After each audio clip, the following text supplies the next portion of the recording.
The title of the story is The Whisperer in Darkness. The author is H.P. Lovecraft. My name is Dudley Knight, and this is The Graveyard Shift.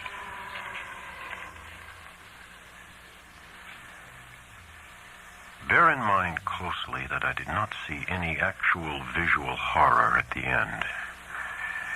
To say that a mental shock was the cause of what I inferred, the last straw which sent me racing out of the lonely Akeley farmhouse and through the wild domed hills of Vermont in a commandeered motor at night, is to ignore the plainest facts of my final experience. Notwithstanding the deep things I saw and heard, and the admitted vividness of the impression produced on me by these things, I cannot prove even now whether I was right or wrong in my hideous inference. For after all, Akeley's disappearance establishes nothing. People found nothing amiss in his house, despite the bullet marks on the outside and inside. It was just as though he had walked out casually for a ramble in the hills and failed to return.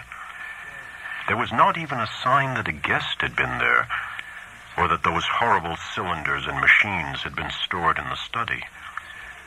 That he had mortally feared the crowded green hills and endless trickle of brooks among which he had been born and reared means nothing at all either, for thousands are subject to just such morbid fears. Eccentricity, moreover, could easily account for his strange acts and apprehensions toward the last. The whole matter began, so far as I am concerned, with the historic and unprecedented Vermont floods of November 3rd, 1927.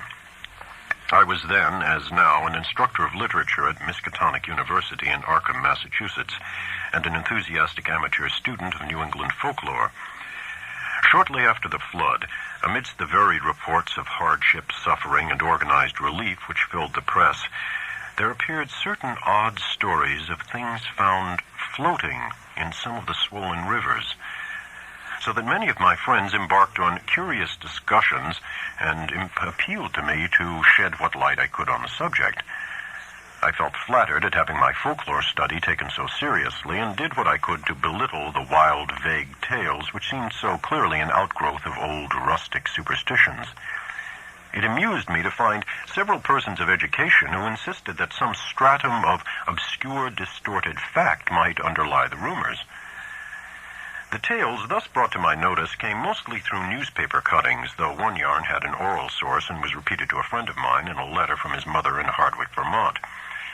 The type of thing described was essentially the same in all cases, though there seemed to be three separate instances involved, one connected with the Winooski River near Montpelier, another attached to the West River in Windham County beyond Newfane, and a third centering on the Passumpsic in Caledonia County above Lyndonville. Of course, many of the stray items mentioned other instances, but on analysis they all seem to boil down to these three. In each case, country folk reported seeing one or more very bizarre and disturbing objects in the surging waters that poured down from the unfrequented hills, and there was a widespread tendency to connect these sights with a primitive, half-forgotten cycle of whispered legend which old people resurrected for the occasion. What people thought they saw were organic shapes not quite like any that they had ever seen before. Naturally, there were many human bodies washed along by the streams in that tragic period, but those who described these strange shapes felt quite sure that they were not human, despite some superficial resemblances in size and general outline. Nor, said the witnesses, could they have been any kind of animal known to Vermont. They were pinkish things about 5 feet long, with crustaceous bodies bearing vast pairs of dorsal fins or membranous wings, and several sets of articulated limbs, and with a sort of convoluted ellipsoid covered with multitudes of very short antennae where a head would ordinarily be. It was really remarkable how closely the reports from different sources tended to coincide, though the wonder was lessened by the fact that the old legends shared at one time throughout the hill country furnished a morbidly vivid picture which might well have colored the imaginations of all the witnesses concerned. It was my conclusion that such witnesses, in every case naive and simple backwoods folk, had glimpsed the battered and bloated bodies of human beings or farm animals in the whirling currents, and it allowed the half-remembered folklore to invest these pitiful objects with fantastic attributes. The ancient folklore, while cloudy, evasive, and largely forgotten by the present generation, was of a highly singular character, and obviously reflected the influence of still earlier Indian tales. I knew it well, though I had never been in Vermont, through the exceedingly rare monograph of Eli Davenport, which embraces material orally obtained prior to 1839 among the oldest people of the state. This material, moreover, closely coincided with tales which I had personally heard from elderly rustics in the mountains of New Hampshire. Briefly summarized, it hinted at a hidden race of monstrous beings which lurked somewhere among the remoter hills, in the deep woods of the highest peaks and the dark valleys where streams trickled from unknown sources. These beings were seldom glimpsed, but evidences of their presence were reported by those who had ventured further than usual up the slopes of certain mountains or into certain steep-sided gorges that even the wolves shunned. There were queer footprints or claw prints in the mud of brook margins and barren patches, and certain circles of stones, with the grass around them worn away, which did not seem to have been placed or entirely shaped by nature. There were, too, certain caves of problematical depth in the sides of the hills, with mouths closed by boulders in a manner scarcely accidental, and with more than an average quota of the queer prints leading both toward and away from them, if indeed the direction of these prints could be justly estimated. And worst of all, there were the things which adventurous people had seen very rarely in the twilight of the remotest valleys and the dense perpendicular woods above the limits of normal hill climbing. It would have been less uncomfortable if the stray accounts of these rumors had not agreed so well. As it was, nearly all of the rumors had several points in common, averring that the creatures were a sort of huge, light red crab with many pairs of legs and with two great bat-like wings in the middle of the back. They sometimes walked on all their legs and sometimes on the hindmost pair only, using the others to convey large objects of indeterminate nature. On one occasion they were spied in considerable numbers, a detachment of them wading along a shallow woodland watercourse, 3 abreast in evidently disciplined formation.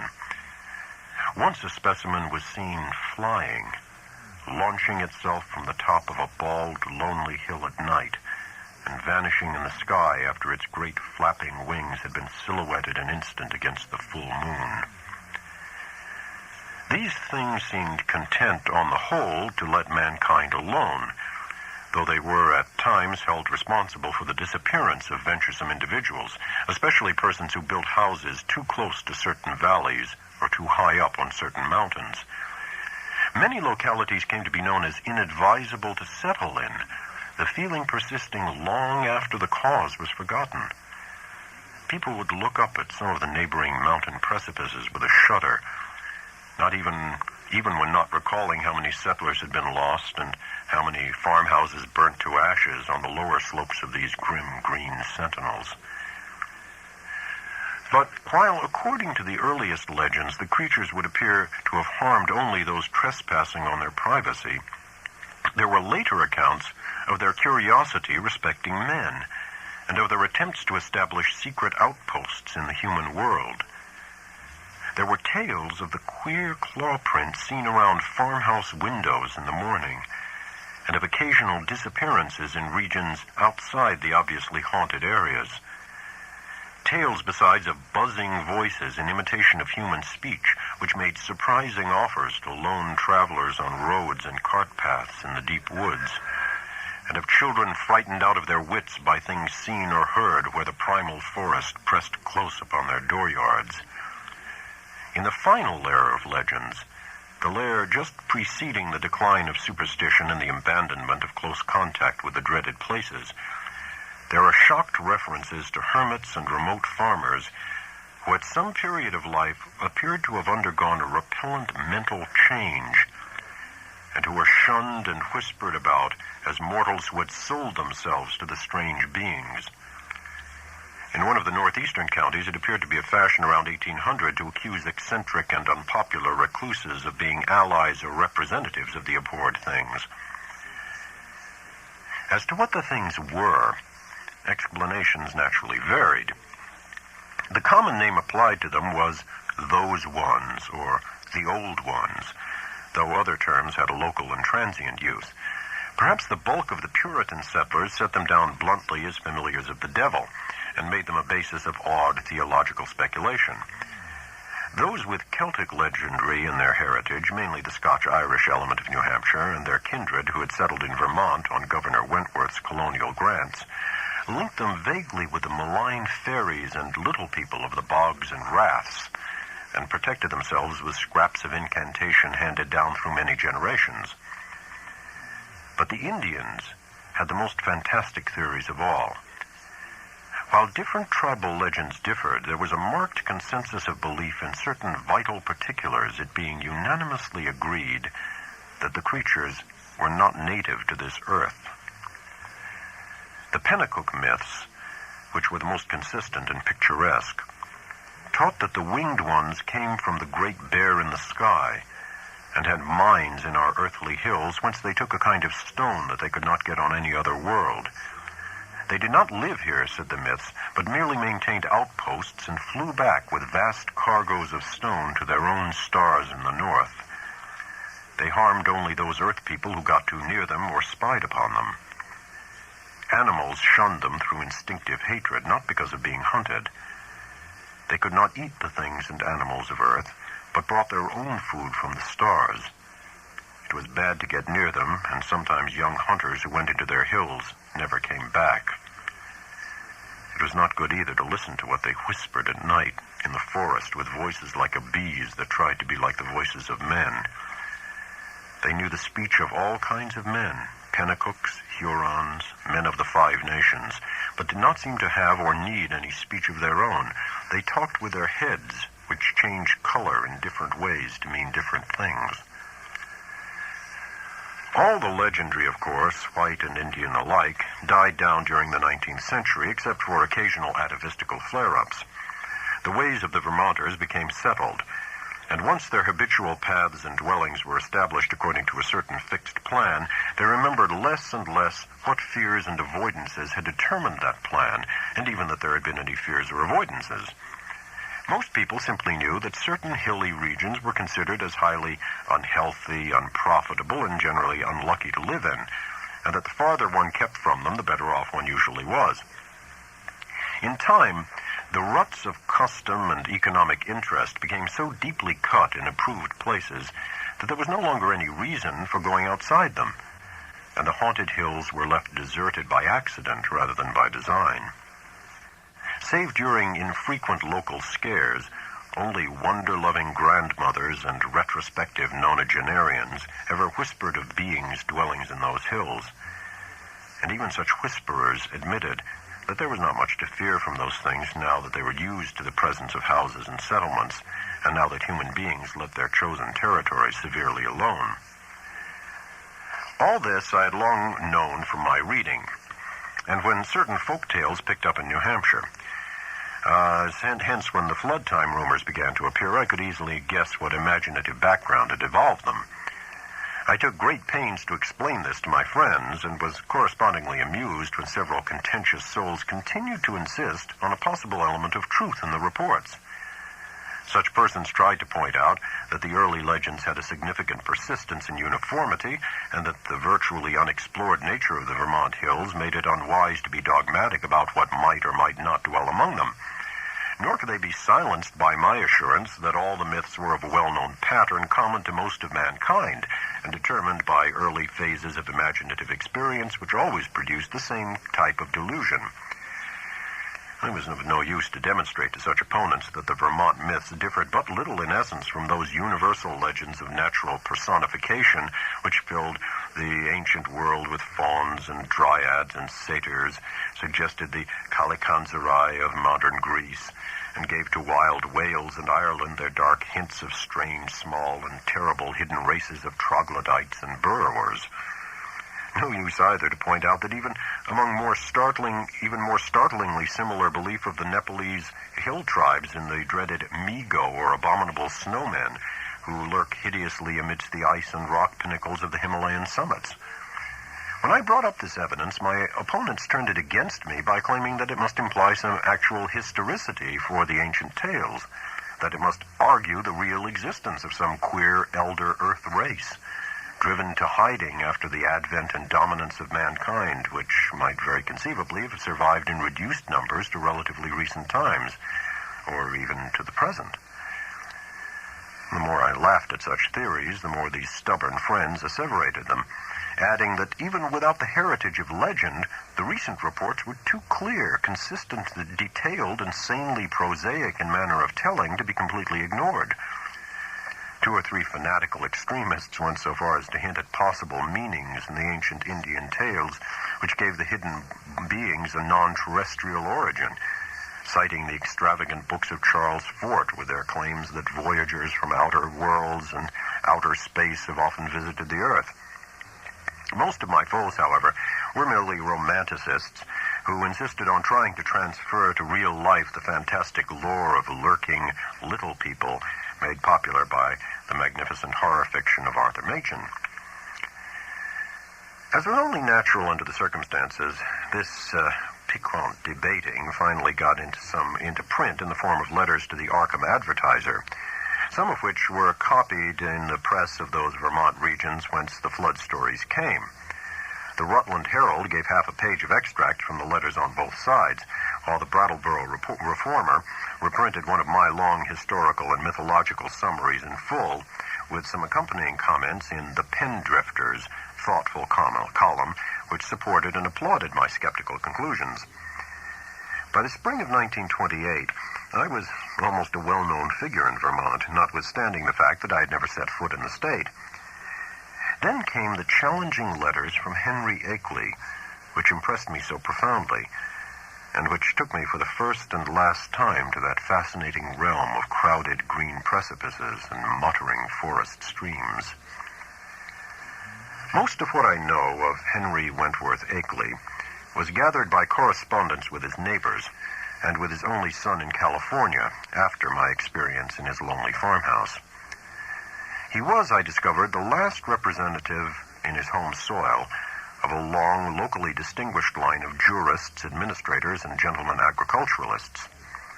In him, however, the family mentally had veered away from practical affairs to pure scholarship, so that he had been a notable student of mathematics, astronomy, biology, anthropology, and folklore at the University of Vermont.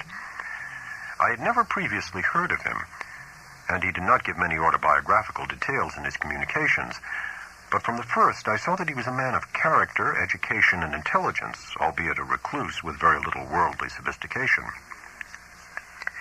Despite the incredible nature of what he claimed, I could not help at once taking Akeley more seriously than I had taken any of the other challengers of my views. For one thing, he was really close to the actual phenomena, visible and tangible, that he speculated so grotesquely about. And for another, he was amazingly willing to leave his conclusions in a tentative state like a true man of science. He had no personal preferences to advance, and was always guided by what he took to be solid evidence. Of course, I began by considering him mistaken, but gave him credit for being intelligently mistaken. And at no time did I emulate some of his friends in attributing his ideas and his fear of the lonely green hills to insanity. I could see that there was a great deal to the man, and I knew that what he reported must surely come from strange circumstance deserving investigation, however little it might have to do with the fantastic causes he assigned. Later on, I received from him certain material proofs which placed the matter on a somewhat different and bewilderingly bizarre basis.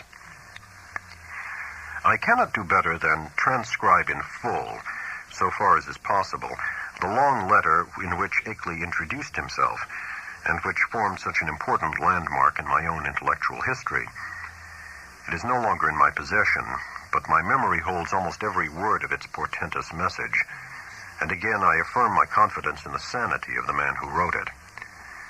Here is the text, a text which reached me in the cramped, archaic-looking scrawl of one who had obviously not mingled much in the world during his sedate, scholarly life. RFD 2, Townsend, Windham County, Vermont, May 5th, 1928. Albert N. Wilmarth, Esquire, 118 Saltonstall Street, Arkham, Massachusetts. My My dear sir, I have read with great interest the Brattleboro Reformer's reprint, April 3rd, 28, of your letter on the recent stories of strange bodies seen floating in our flooded streams last fall, and on the curious folklore they so well agree with. It is easy to see why an outlander would take the position you take, and even why Pendrifter agrees with you. That is the attitude generally taken by educated persons both in and out of Vermont, as was my own attitude as a young man. I am now 57, before my studies, both general and in Davenport's book, led me to do some exploring in parts of the hills hereabouts not usually visited. I was directed toward such studies by the queer old tales I used to hear from elderly farmers of the more ignorant sort. But now I wish I had let the whole matter alone. I might say with all proper modesty that the subject of anthropology and folklore is by no means strange to me. I took a great deal of it in college, and am familiar with most of the standard authorities, such as Tyler, Lubbock, Fraser, Quatrefages, Murray, Osborne, Keith, Boole, G. Elliott Smith, and so on. It is no news to me that the tales of hidden races are as old as all mankind. I have seen the reprints of letters from you and those agreeing with you in the Rutland Herald, and I guess I know about where your controversy stands at the present time. What I desire to say now is that I'm afraid your adversaries are nearer right than yourself, even though all reason seems to be on your side. They are nearer right than they realize themselves, for of course they go only by theory and cannot know what I know. If I knew as little of the matter as they, I would feel justified in believing as they do. I would be wholly on your side. You can see I'm having a hard time getting to the point, probably because I really dread getting to the point. But the upshot of the matter is that I have certain evidence that monstrous things do indeed live in the woods on the high hills which nobody visits. I have not seen any of the things floating in the rivers as reported, but I have seen things like them under circumstances I dread to repeat. I have seen footprints, and of late have seen them nearer my own home. I live on the old Akeley place south of Townsend Village, on the side of Dark Mountain, than I dare tell you now. I've overheard voices in the woods at certain points that I will not even begin to describe on paper. At one place I heard them so much that I took a phonograph there with a dictaphone attachment and a wax blank. And I shall try to arrange to have you hear the record I got. I've run it on the machine for some of the old people up here, and one of the voices had nearly scared them paralyzed by reason of its likeness to a certain voice, that buzzing voice in the woods which Davenport mentions, that their grandmothers have told them about and mimicked for them. I know what most people think of a man who tells about hearing voices, but before you draw conclusions, just listen to this record and ask some of the older backwoods people what they think of it. If you can account for it normally, very well, but there must be something behind it. Ex nihilo nihil fit, you know. Now, my object in writing you is not to start an argument, but to give you information which I think a man of your tastes will find deeply interesting. This is private. Publicly, I am on your side, for certain things show me that it does not do for people to know too much about these matters. My own studies are now wholly private, and I would not think of saying anything to attract people's attention and cause them to visit the places that I have explored. It is true, terribly true, that there are non-human creatures watching us all the time, with spies among us gathering information. It is from a wretched man who, if he was sane, as I think he was one of those spies, that I got a large part of my clues to the matter. He later killed himself, but I have reason to think there are others now. The things come from another planet, being able to live in interstellar space and fly through it on clumsy, powerful wings which have a way of resisting the ether, but which are too poor at steering to be much use in helping them about on Earth. I will tell you about this later if you do not dismiss me at once as a madman. They come here to get metals from mines that go deep under the hills, and I think I know where they come from. They will not hurt us if we let them alone, but no one can say what will happen if we get too curious about them. Of course, a good army of men could wipe out their mining colony. That is what they're afraid of. But if that happened, more would come from outside, any number of them. They could easily conquer the Earth. But they've not tried so far because they've not needed to. They would rather leave things as they are to save bother. I think they mean to get rid of me because of what I have discovered. There's a great black stone with unknown hieroglyphics half worn away, which I found in the woods on Round Hill east of here. And after I took it home, everything became different. If they think I suspect too much, they will either kill me or take me off the Earth to where they come from. They like to take away men of learning once in a while to keep informed on the state of things in the human world. This leads me to my secondary purpose in addressing you, namely to urge you to hush up the present debate rather than give it more publicity. People must be kept away from these hills, and in order to effect this, their curiosity ought not to be aroused any further. Heaven knows there is peril enough anyway from promoters and real estate men flooding Vermont with herds of summer people to overrun the wild places and cover the hills with cheap bungalows. I shall welcome further communication with you and shall try to send you the phonograph record and black stone, which is so worn that photographs don't show much, by express if you are willing. I say try because I think these creatures have a way of tampering with things around here. There is a sullen, furtive fellow named Brown on a farm near the village who I think is their spy. Little by little they are trying to cut me off from our world because I know too much about their world. They have the most amazing way of finding out what I do. You may not even get this letter. I think I shall have to leave this part of the country and go live with my son in San Diego, California, if things get any worse. But it's not easy to give up the place you were born in and where your family has lived for 6 generations. Also, I would hardly dare sell this house to anybody now that the creatures have taken notice of it. They seem to be trying to get the black stone back and destroy the phonograph record, but I shall not let them if I can help it. My great police dogs always hold them back, for there are very few here as yet, and they are clumsy at getting about. As I've said, their wings are not much use for short flights on Earth. I'm on the very brink of deciphering that stone in a very terrible way, and with your knowledge of folklore, you may be able to supply the missing links enough to help me. I suppose you know all about the fearful myths antedating the coming of man to the Earth, the Yog-Sothoth and Kutulium cycles, which are hinted at in the Necronomicon. I had access to a copy of that once, and I hear that you have one in your college library under lock and key. To conclude, Mr. Wilmarth, I think that with your respective studies, we can be very useful to each other. I don't wish to put you in any peril, and I suppose I ought to warn you that possession of the stone and the record won't be very safe, but I think you will find any risks worth running for the sake of knowledge. I will drive down to Newfane or Brattleboro to send whatever you authorize me to send, for the express offices there are to be more to be trusted. I might say that I live quite alone now, since I can't keep hired help anymore. I won't stay because of the things that try to get near the house at night and keep the dogs barking continually. I'm glad I didn't get as deep into this business while my wife was alive, for it would have driven her mad.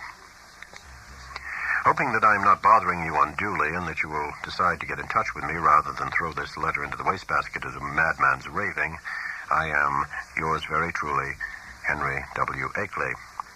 P.S. I'm making some extra prints of certain photographs taken by me, which I think will help to prove a number of the points I've touched on. The old people think they are monstrously true. I will send you these very soon if you're interested. H.W.A.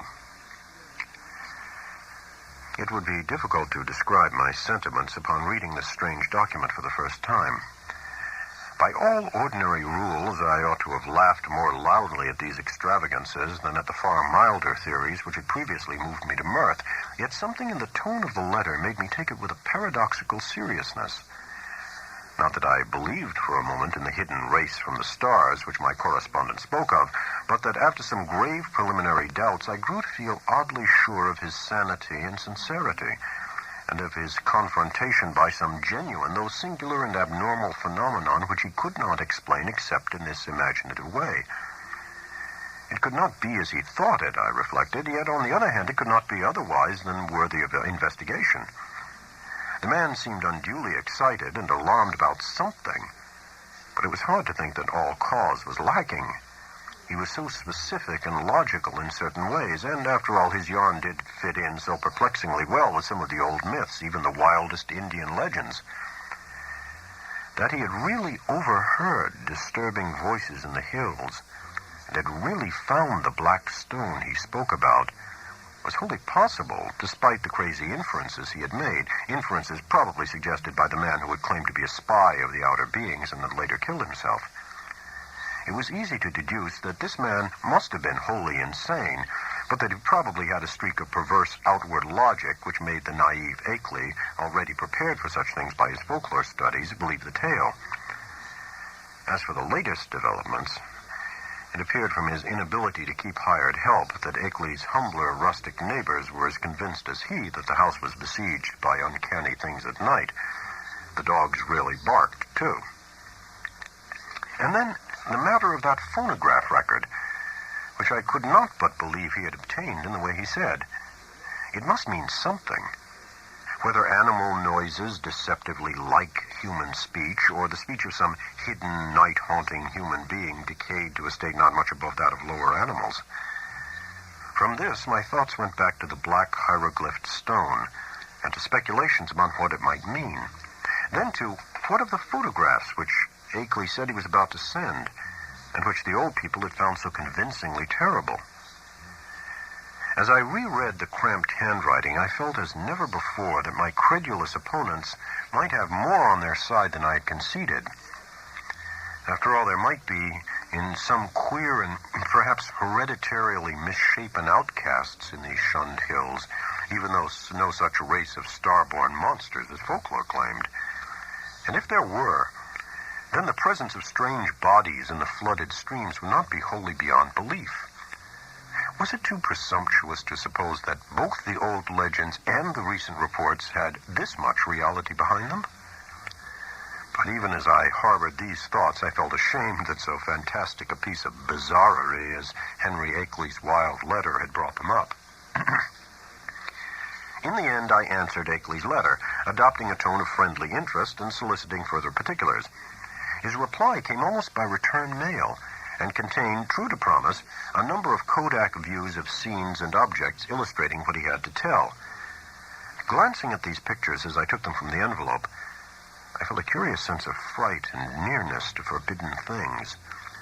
For in spite of the vagueness of most of them, they had a damnably suggestive power which was intensified by the fact of their being genuine photographs, actual optical links with what they portrayed, and the product of an impersonal transmitting process without prejudice, fallibility, or mendacity. The more I looked at them, the more I saw that my serious estimate of Akeley and his story had not been unjustified. Certainly, these pictures carried conclusive evidence of something in the Vermont hills, which was at least vastly outside the radius of our common knowledge and belief. The worst thing of all was the footprint. A view taken where the sun shone on a mud patch somewhere in a deserted upland. This was no cheaply counterfeited thing, I could see at a glance, for the sharply defined pebbles and grass blades in the field of vision gave a clear index of scale and left no possibility of a tricky double exposure. I've called the thing a footprint, but claw print would be a better term. Even now I can scarcely describe it, save to say that it was hideously crab-like, and that there seemed to be some ambiguity about its direction. It was not a very deep or fresh print, but seemed to be about the size of an average man's foot. From a central pad, pairs of saw-toothed nippers projected in opposite directions, quite baffling as to function, if indeed the whole object were exclusively an organ of locomotion. Another photograph, evidently a time exposure taken in deep shadow, was of the mouth of a woodland cave, with a boulder of rounded regularity choking the aperture. On the bare ground in front of it, one could just discern a dense network of curious tracks, and when I studied the picture with a magnifier, I felt uneasily sure that the tracks were like the one in the other view. A third picture showed a druid-like circle of standing stones on the summit of a wild hill. Around the cryptic circle, the grass was very much beaten down and worn away, though I could not detect any footprint even with a glass. The extreme remoteness of the place was apparent from the veritable sea of tenantless mountains which formed the background and stretched away toward a misty horizon. But if the most disturbing of all the views was that of the footprint, the most curiously suggestive was that of the great black stone found in the Round Hill woods. Akeley had photographed it on what was evidently his study table, for I could see a row of books and a bust of Milton in the background.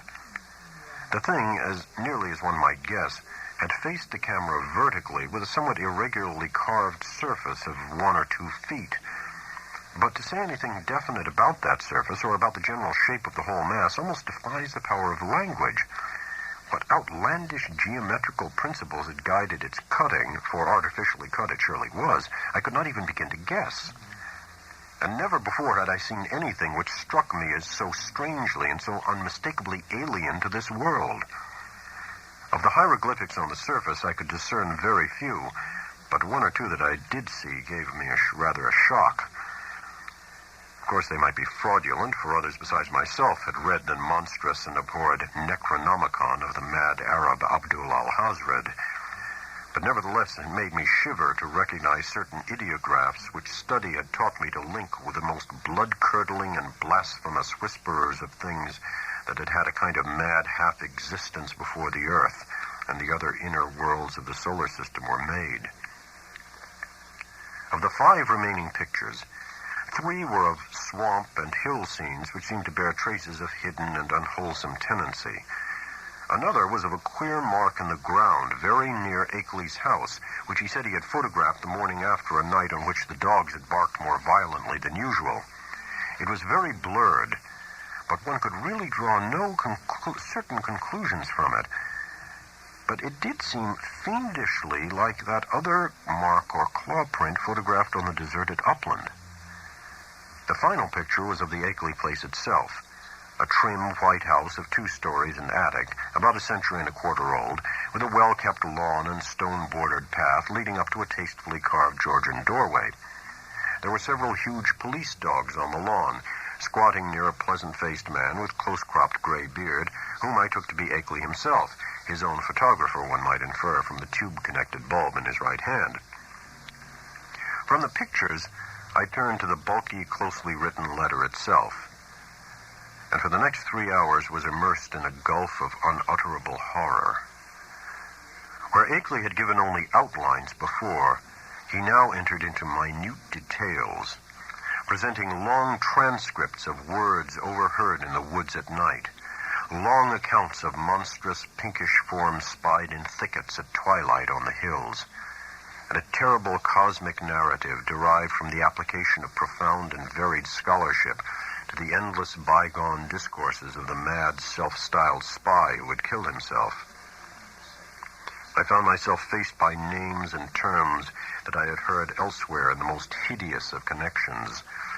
Yuggoth, Great Kutulyu, Tsathagoa, Yog-Sothoth, R'lyeh, Nyarlathotep, Azathoth, Hastur, Yian, Leng, the Lake of Hali, Bethmura, the Yellow Sign, Lemur Cathulos, Bran, and the Magnum Incominandum, and was drawn back through nameless eons and inconceivable dimensions to worlds of elder outer entity at which the crazed author of the Necronomicon had only guessed in the vaguest way. I was told of the pits of primal life, and of the streams that had trickled down therefrom, and finally the tiny rivulet from one of those streams which had become entangled with the destinies of our own earth. My brain whirled, and where before I had attempted to explain things away, I now began to believe in the most abnormal and incredible wonders. The array of vital evidence was damnably vast and overwhelming, and the cool, scientific attitude of Akeley, an attitude removed as far as imaginable from the demented, the fanatical, and the hysterical, even the extravagantly speculative, had a tremendous effect on my thought and judgment. By the time I laid the frightful letter aside, I could understand the fears he had come to entertain, and was ready to do anything in my power to keep people away from those wild, haunted hills. Even now, when time has dulled the impression and made me half question my own experience and horrible doubts, there are things in that letter of Akeley's which I would not quote or even form into words on paper. I'm almost glad that the letter and record and photographs are gone now, and I wish, for reasons I shall soon make clear, that the new planet beyond Neptune had not been discovered. With the reading of that letter, my public debating about the Vermont horror permanently ended. Arguments from opponents remained unanswered or put off with promises, and eventually the controversy petered out into oblivion.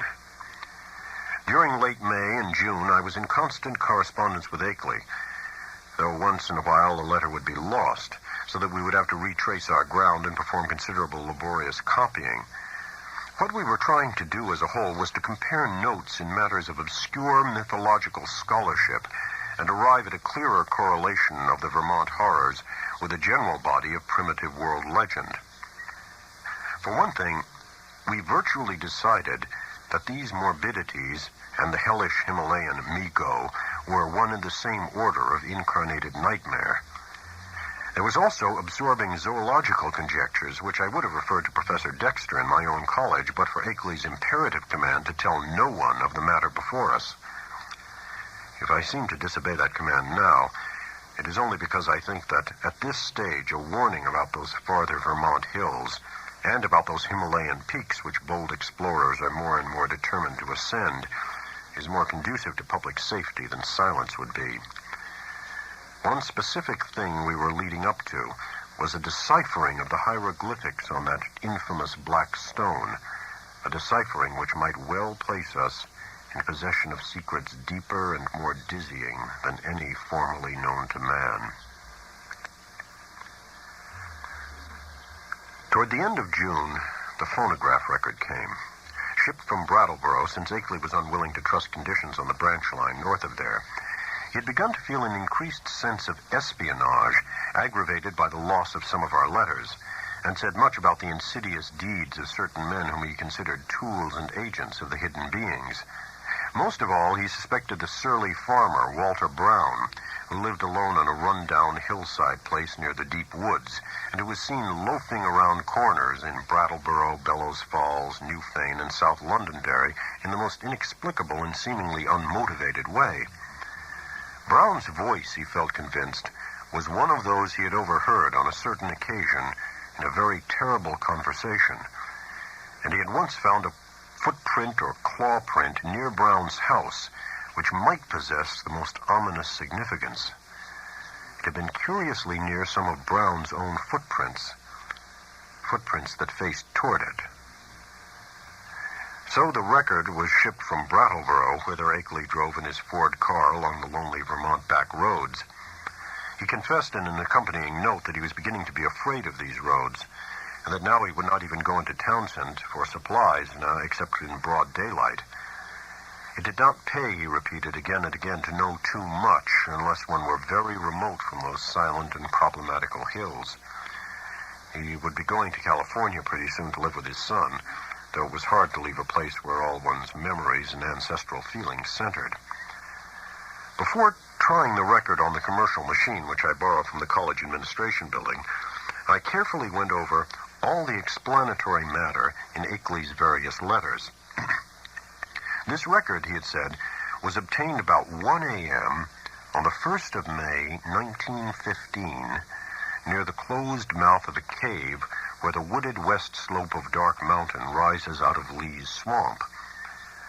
The place had been unusually plagued with strange voices, this being the reason he had brought the phonograph, dictaphone, and blank in expectation of results.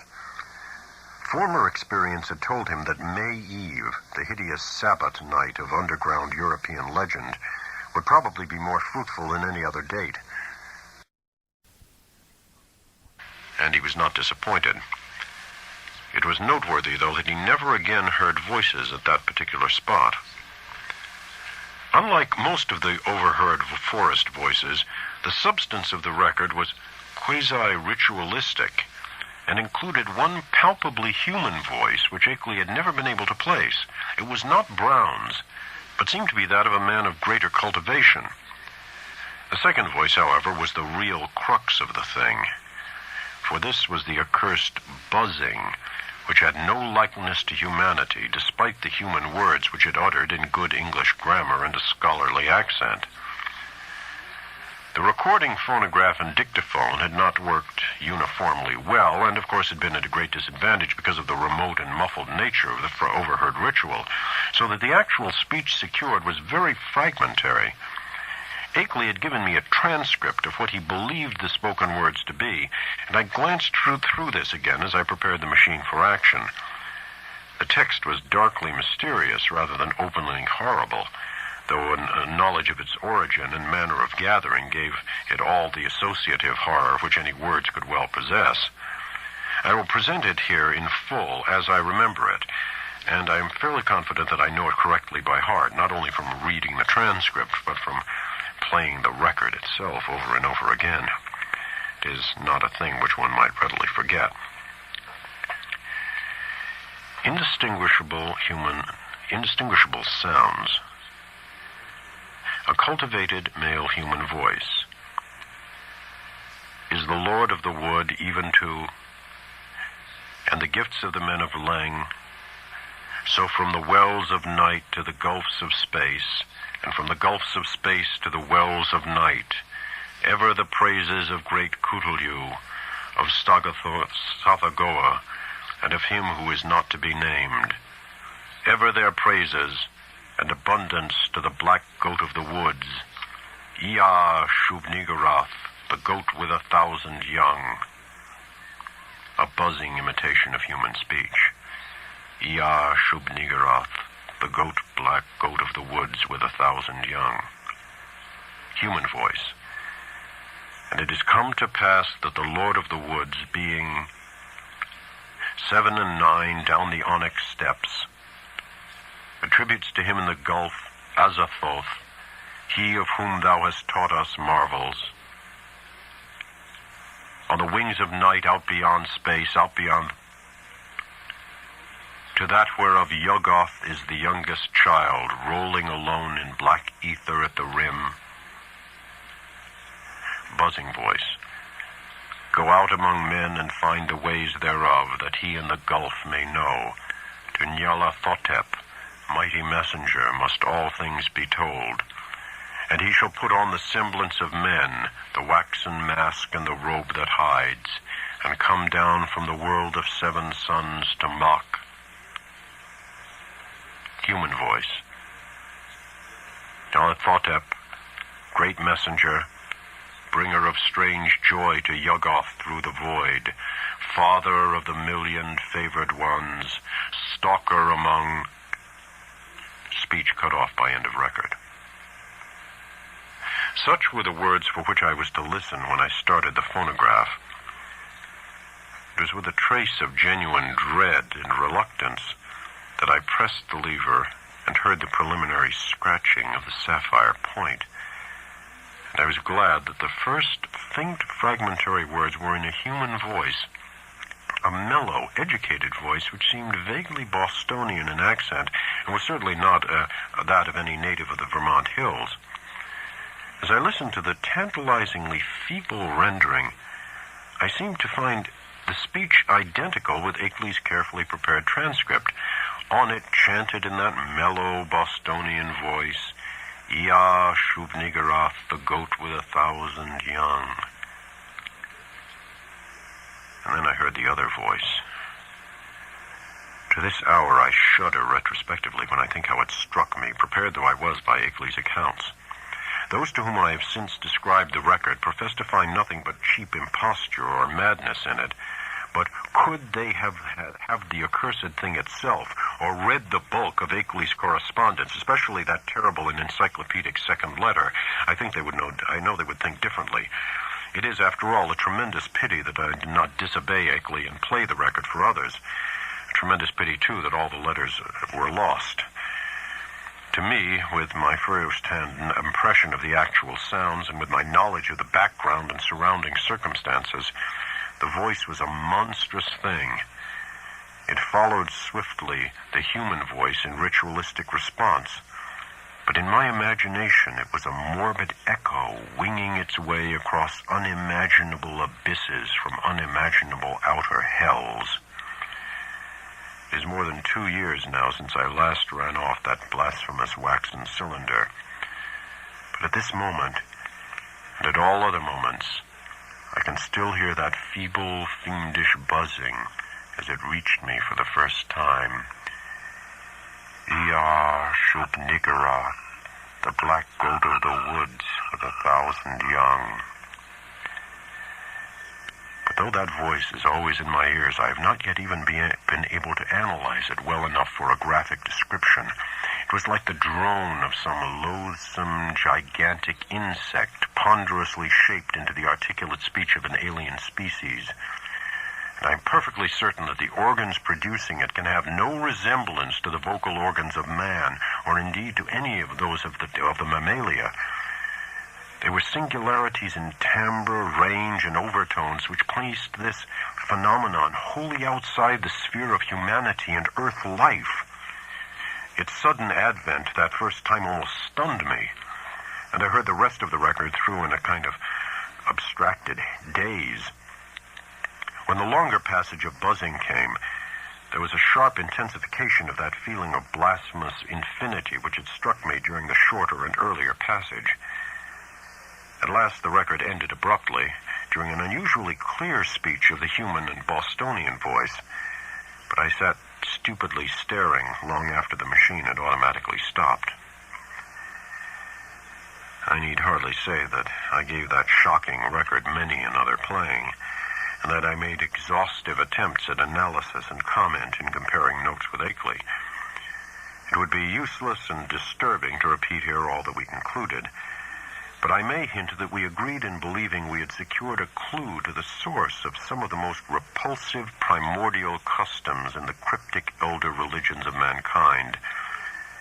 It seemed plain to us also that there were ancient and elaborate alliances between the hidden outer creatures and certain members of the human race.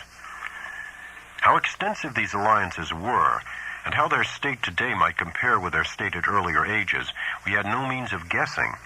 Yet at best there was room for a limitless amount of horrified speculation. There seemed to be an awful immemorial linkage in several definite stages betwixt man and nameless infinity. The blasphemies which appeared on Earth, it was hinted, came from this dark planet Yuggoth, at the rim of the solar system. But this was itself merely the populous outpost of a frightful interstellar race, whose ultimate source must lie far outside even the Einsteinian space-time continuum or greatest known cosmos. Meanwhile, we continued to discuss the Black Stone and the best way of getting it to Arkham, Akeley deeming it inadvisable to have me visit him at the scene of his nightmare studies. For some reason or other, Akeley was afraid to trust the thing to any ordinary or expected transportation route. His final idea was to take it across country to Bellows Falls and ship it on the Boston and Maine system through Keene and Wichita and Fitchburg, even though that would necessitate his driving along the somewhat lonelier and more forest-traversing hill roads than the main highway to Brattleboro. He said he had noticed a man around the express office at Brattleboro when he had sent the phonograph record, whose actions and expression had been far from reassuring. This man had seemed much too anxious to talk with the clerks, and had taken the train on which the record was shipped. Akeley confessed he had not felt strictly at ease about that record until he heard from me of its safe receipt. About this time, the second week in July, another letter of mine went astray, as I learned through an anxious communication from Akeley. After that, he told me to address him no more at Townsend, but to send all mail in care of the general delivery at Brattleboro, whither he would make frequent trips, either in his car or on the motor coach line which had lately replaced passenger service on the lagging branch railway.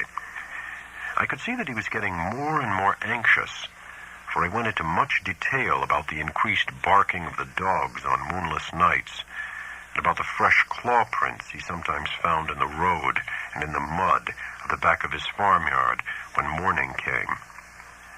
Once he told about a veritable army of prints drawn up in a line facing an equally thick and resolute line of dog tracks, and sent a loathsomely disturbing Kodak picture to prove it. That was after a night on which the dogs had outdone themselves in barking and howling. On the morning of Wednesday, July 18, I received a telegram from Bellows Falls, in which Akeley said he was expressing the Black Stone over the B&M on train number 5508, leaving Bellows Falls at 12:15 p.m. Standard Time, and due at the North Station in Boston at 4:12 p.m. It ought, I calculated, to get up to Arkham at least by the next noon, and accordingly I stayed in all Thursday morning to receive it.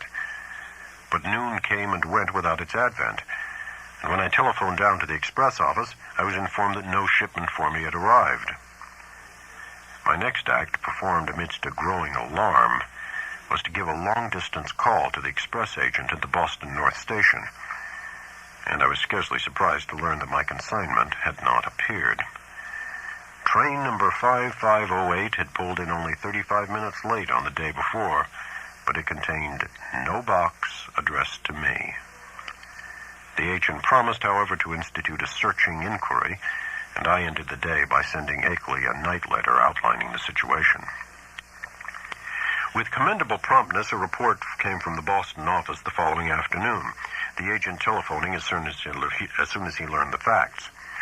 It seemed that the Railway Express clerk on number 5508 had been able to recall an incident which might have much bearing on my loss, an argument with a very curious-voiced man, lean, sandy, and rustic-looking, when the train was waiting at Keene, New Hampshire, shortly after 1 o'clock Standard Time. The man, he said, was greatly excited about a heavy box which he claimed to expect, but which was neither on the train nor entered on the company's books. He had given the name of Stanley Adams, and it had such a queerly thick, droning voice that it made the clerk abnormally dizzy and sleepy to listen to him.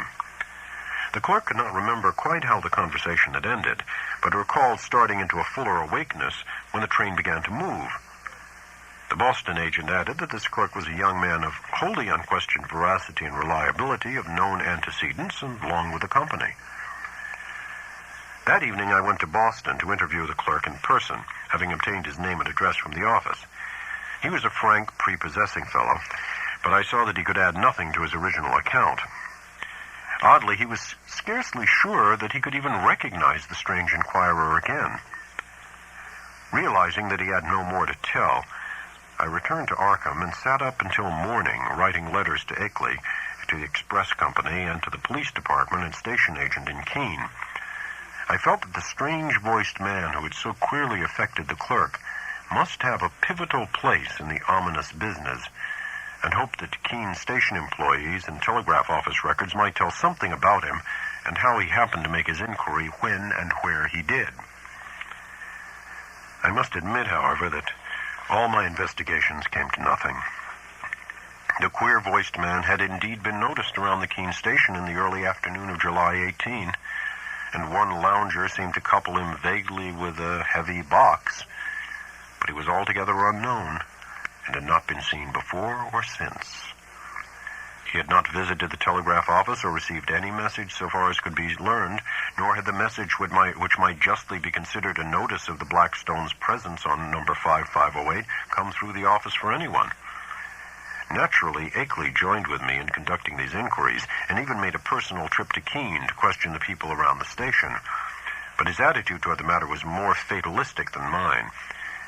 He seemed to find the loss of the box a portentous and menacing fulfillment of inevitable tendencies, and had no real hope at all of its recovery. He spoke of the undoubted telepathic and hypnotic powers of the hill creatures and their agents, and in one letter hinted that he did not believe the stone was on this earth any longer. For my part, I was duly enraged, for I felt there was at least a chance of learning profound and astonishing things from the old blurred hieroglyphs. The matter would have rankled bitterly in my mind had not Akeley's immediately subsequent letters brought up a new phase of the whole horrible hill problem, which at once seized all my attention. The unknown things, Akeley wrote in a script grown pitifully tremulous, had begun to close in on him with a wholly new degree of determination. The nocturnal barking of the dogs, whenever the moon was dim or absent, was hideous now, and there had been attempts to molest him on the lonely roads he had to traverse by day. On the 2nd of August, while bound for the village in his car, he had found a tree trunk laid in his path at a point where the highway ran through a deep patch of woods, while the savage barking of the 2 great dogs he had with him told all too well of the things which must have been lurking near. What would have happened had the dogs not been there, he not dare guess, but he never went out now without at least 2 of his faithful and powerful pack. Other road experiences occurred on August 5th and 6th, a shot grazing his car on one occasion, and the barking of the dogs telling of unholy woodland presences on the other. On August 15th, I received a frantic letter which disturbed me greatly, and which made me wish Akeley could put aside his lonely reticence and call in the aid of the law. There had been frightful happenings on the night of the 12th to 13th, bullets flying outside the farmhouse, and 3 of the 12 great dogs being found shot dead in the morning. There were myriads of claw prints in the road, and the human prints of Walter Brown among them. Akeley had started to telephone to Brattleboro for more dogs, but the wire had gone dead before he had a chance to say much. Later he went to Brattleboro in his car, and learned that linemen there had found the main cable neatly cut at a point where it ran through the deserted hills north of Newfane. But he was about to start home with 4 fine new dogs and several cases of ammunition for his big game repeating rifle. The letter was written at the post office in Brattleboro and came through to me without delay. My attitude toward the matter was by this time quickly slipping from a scientific to an alarmedly personal one. I was afraid for Akeley in his remote, lonely farmhouse, and half afraid for myself because of the now definite connection with the strange hill problem. The thing was reaching out so. Would it suck me in and engulf me? In replying to his letter, I urged him to seek help, and hinted that I might take action myself if he did not. I spoke of visiting Vermont in person in spite of his wishes and of helping him explain the situation to the proper authorities. In return, however, I received only a telegram from Bellows Falls which read thus: "Appreciate your position but can do nothing. Take no action yourself, for it could only harm both. Wait for explanation. Henry Akeley." But the affair was steadily deepening. Upon my replying to the telegram, I received a shaky note from Akeley with the astonishing news that he had not only never sent the wire, but had not received the letter from me to which it was an obvious reply. Hasty inquiries by him at Bellows Falls had brought out that the message was deposited by a strange, sandy-haired man with a curiously thick, droning voice, though more than this he could not learn. The clerk showed him the original text as scrawled in pencil by the sender, but the handwriting was wholly familiar. It was noticeable that the signature was misspelled, A-K-E-L-Y, without the second E. Certain conjectures were inevitable, but amidst the obvious crisis he did not stop to elaborate on them. He spoke of the death of more dogs, and the purchase of still others, and of the exchange of gunfire which had become a settled feature each moonless night. Brown's prints and the prints of at least 1 or 2 more shod human figures were now found regularly among the claw prints in the road and at the back of the farmyard.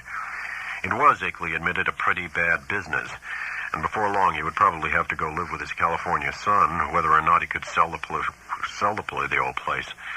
But it was not easy to leave the only spot one could really think of as home. He must try to hang on a little longer.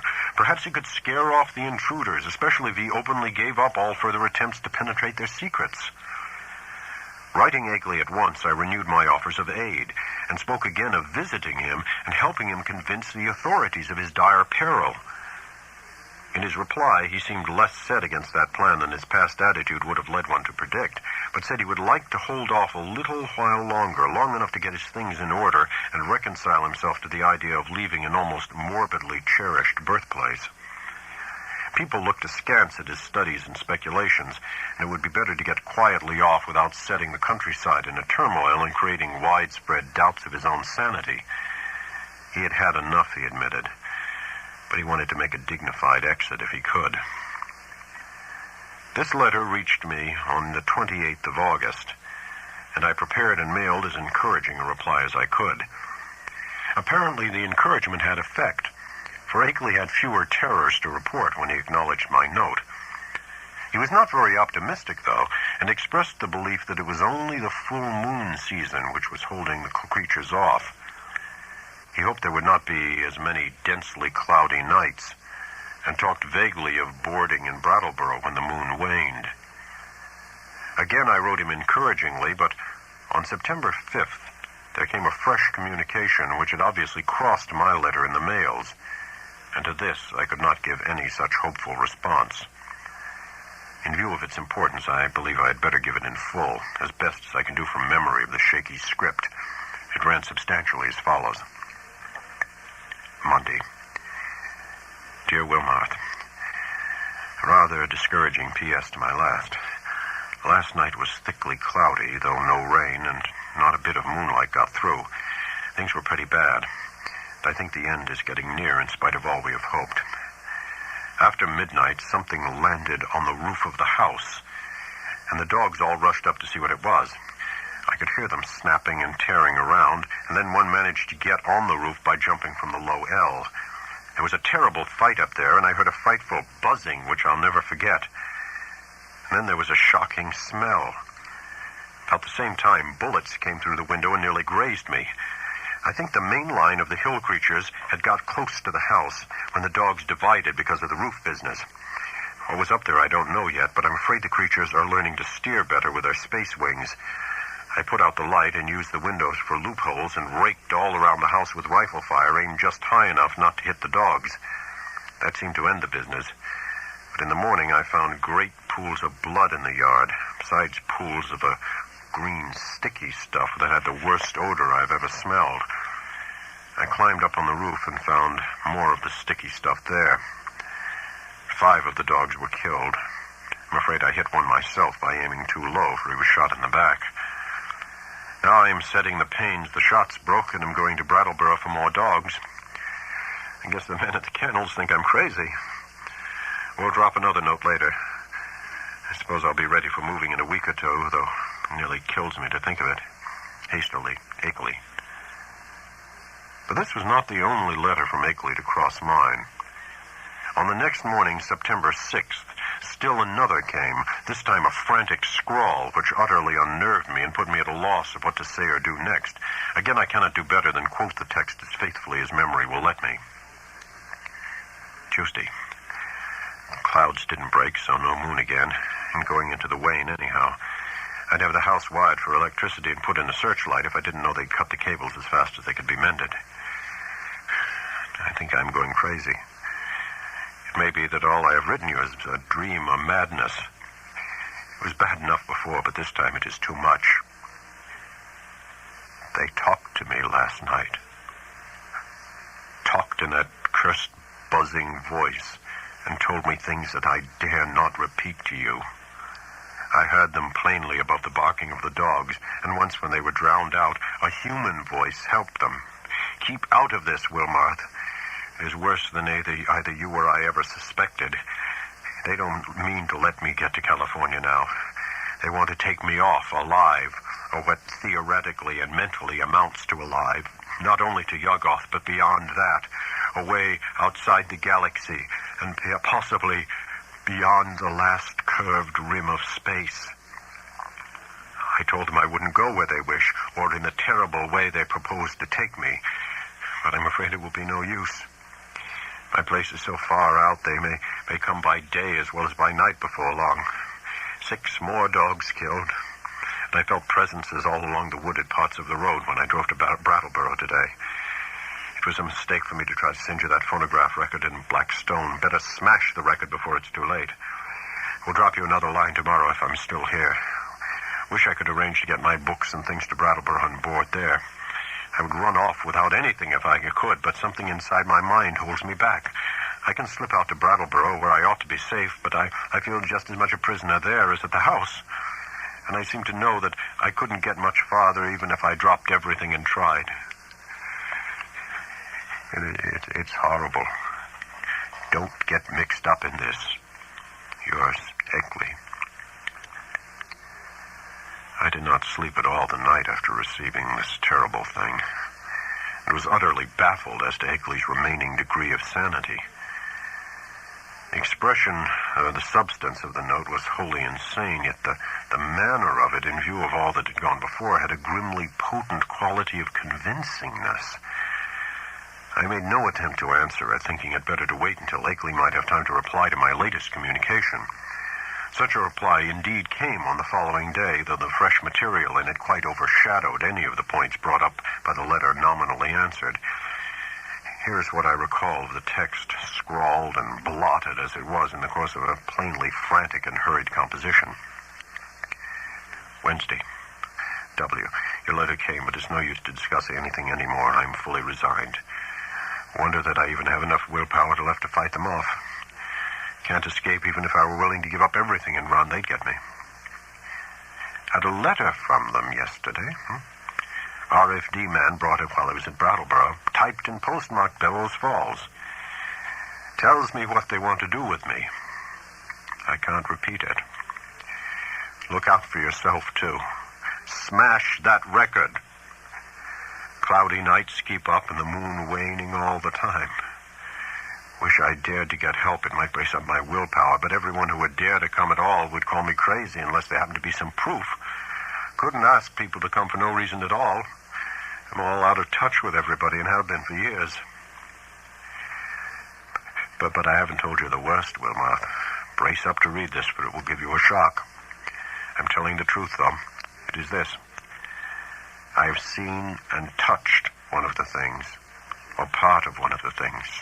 God, man, but it's awful. It was dead, of course. One of the dogs had it, and I found it near the kennel this morning. I tried to save it in the woodshed to convince people of the whole thing, but it all evaporated in a few hours. Nothing left. You know, all those things in the rivers were only seen on the first morning after the flood. And here's the worst. I tried to photograph it for you, but when I developed the film, there wasn't anything visible except the woodshed.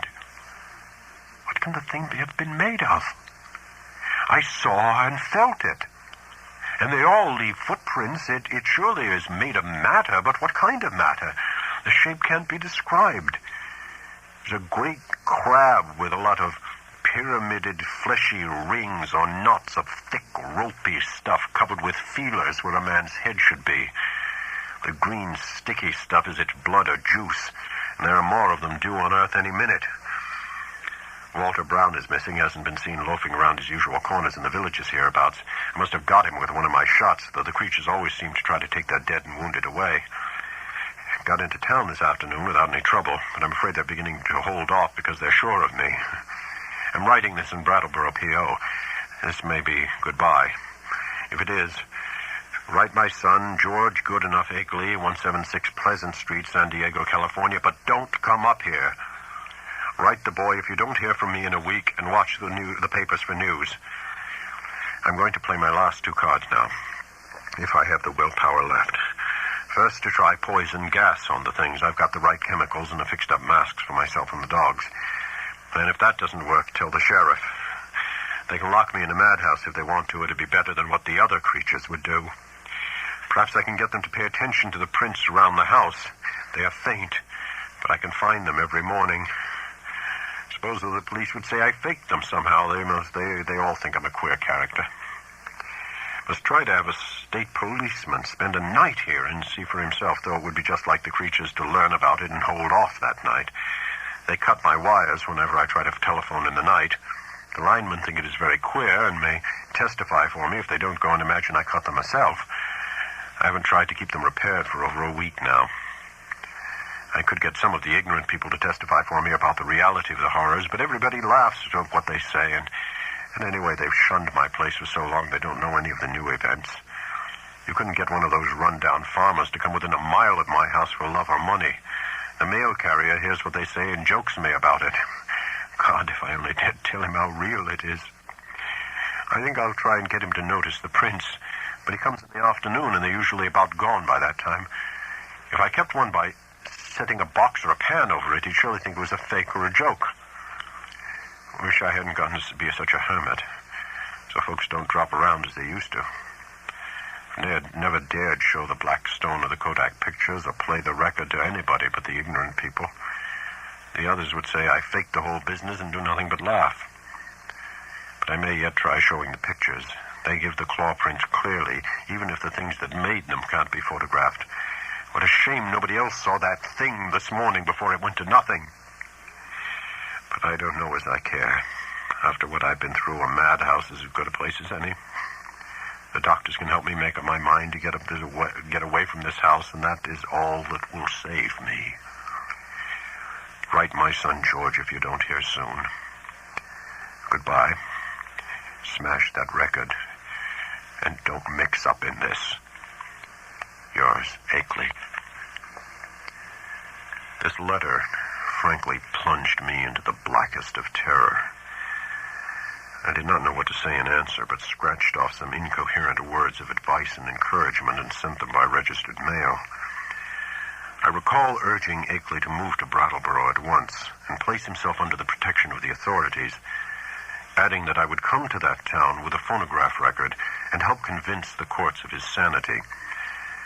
It was time, too, I think I wrote, to alarm the people generally against this thing in their midst.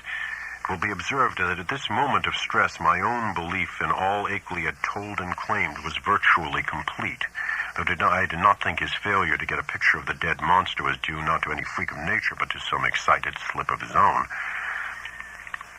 Then, apparently crossing my incoherent note and reaching me Saturday afternoon, September 8th, came that curiously different and calming letter, neatly typed on a new machine. That strange letter of reassurance and invitation which must have marked so prodigious a transition in the whole nightmare drama of the Lonely Hills. Again, I will quote from memory, seeking for special reasons to preserve as much of the flavor of the style as I can. It was postmarked Bellows Falls, and the signature, as well as the body of the letter, was typed, as is frequent with beginners in typing. The text, though, was marvelously accurate for a tyro's work, and I concluded that Akeley must have used a machine at some previous period, perhaps in college. To say that the letter relieved me would only be fair, yet beneath my relief lay a substratum of uneasiness. If Akeley had been sane in his terror, was he now sane in his deliverance? And the sort of improved rapport mentioned, what was it? The entire thing implied such a diametrical reversal of Akeley's previous attitude. But here is the substance of the text, carefully transcribed from a memory in which I take some pride. Townsend, Vermont, Thursday, September 6th, 1928. My dear Wilmarth, it gives me great pleasure to be able to set you at rest regarding all the silly things I've been writing you. I say silly, although by that I mean my frightened attitude rather than any descriptions of certain phenomena. Those phenomena are real and important enough. My mistake had been in establishing an anomalous attitude toward them. I think I mentioned that my strange visitors were beginning to communicate with me, and to attempt such communication. Last night, this exchange of speech became actual. In response to certain signals, I admitted to the house a messenger from those outside, a fellow human, let me hasten to say. He told me much that neither you nor I had even begun to guess, and showed clearly how totally we had misjudged and misinterpreted the purpose of the Outer Ones in maintaining their secret colony on this planet. It seems that the evil legends about what they have offered to men and about what they wish in connection with the Earth are wholly the result of an ignorant misconception of allegorical speech. Speech, of course, molded by cultural backgrounds and thought habits vastly different from anything we dream of. My own conjectures, I freely own, shot as widely past the mark as any of the guesses of illiterate farmers and savage Indians. What I had thought morbid and shameful and ignominious is in reality awesome and mind-expanding and even glorious. My previous estimate being merely a phase of man's eternal tendency to hate and fear and shrink from the utterly different. Now I regret the harm I have inflicted upon these alien and incredible beings in the course of our nightly skirmishes. If only I had consented to talk peacefully and reasonably with them in the first place. But they bear me no grudge, their emotions being organized very differently from ours. It is their misfortune to have had as their human agents in Vermont some very inferior specimens, late Walter Brown, for example. He prejudiced me vastly against them. Actually, they have never knowingly harmed men, but have often been cruelly wronged and spied on by our species. There is a whole secret cult of evil men. A man of your mystical erudition will understand me when I link them with Hastur and the Yellow Sign, devoted to the purpose of tracking them down and injuring them on behalf of monstrous powers from other dimensions. It is against these aggressors, not against normal humanity, that the drastic precautions of the Outer Ones are directed. Incidentally, I learned that many of our lost letters were stolen not by the Outer Ones, but by the emissaries of this malign cult.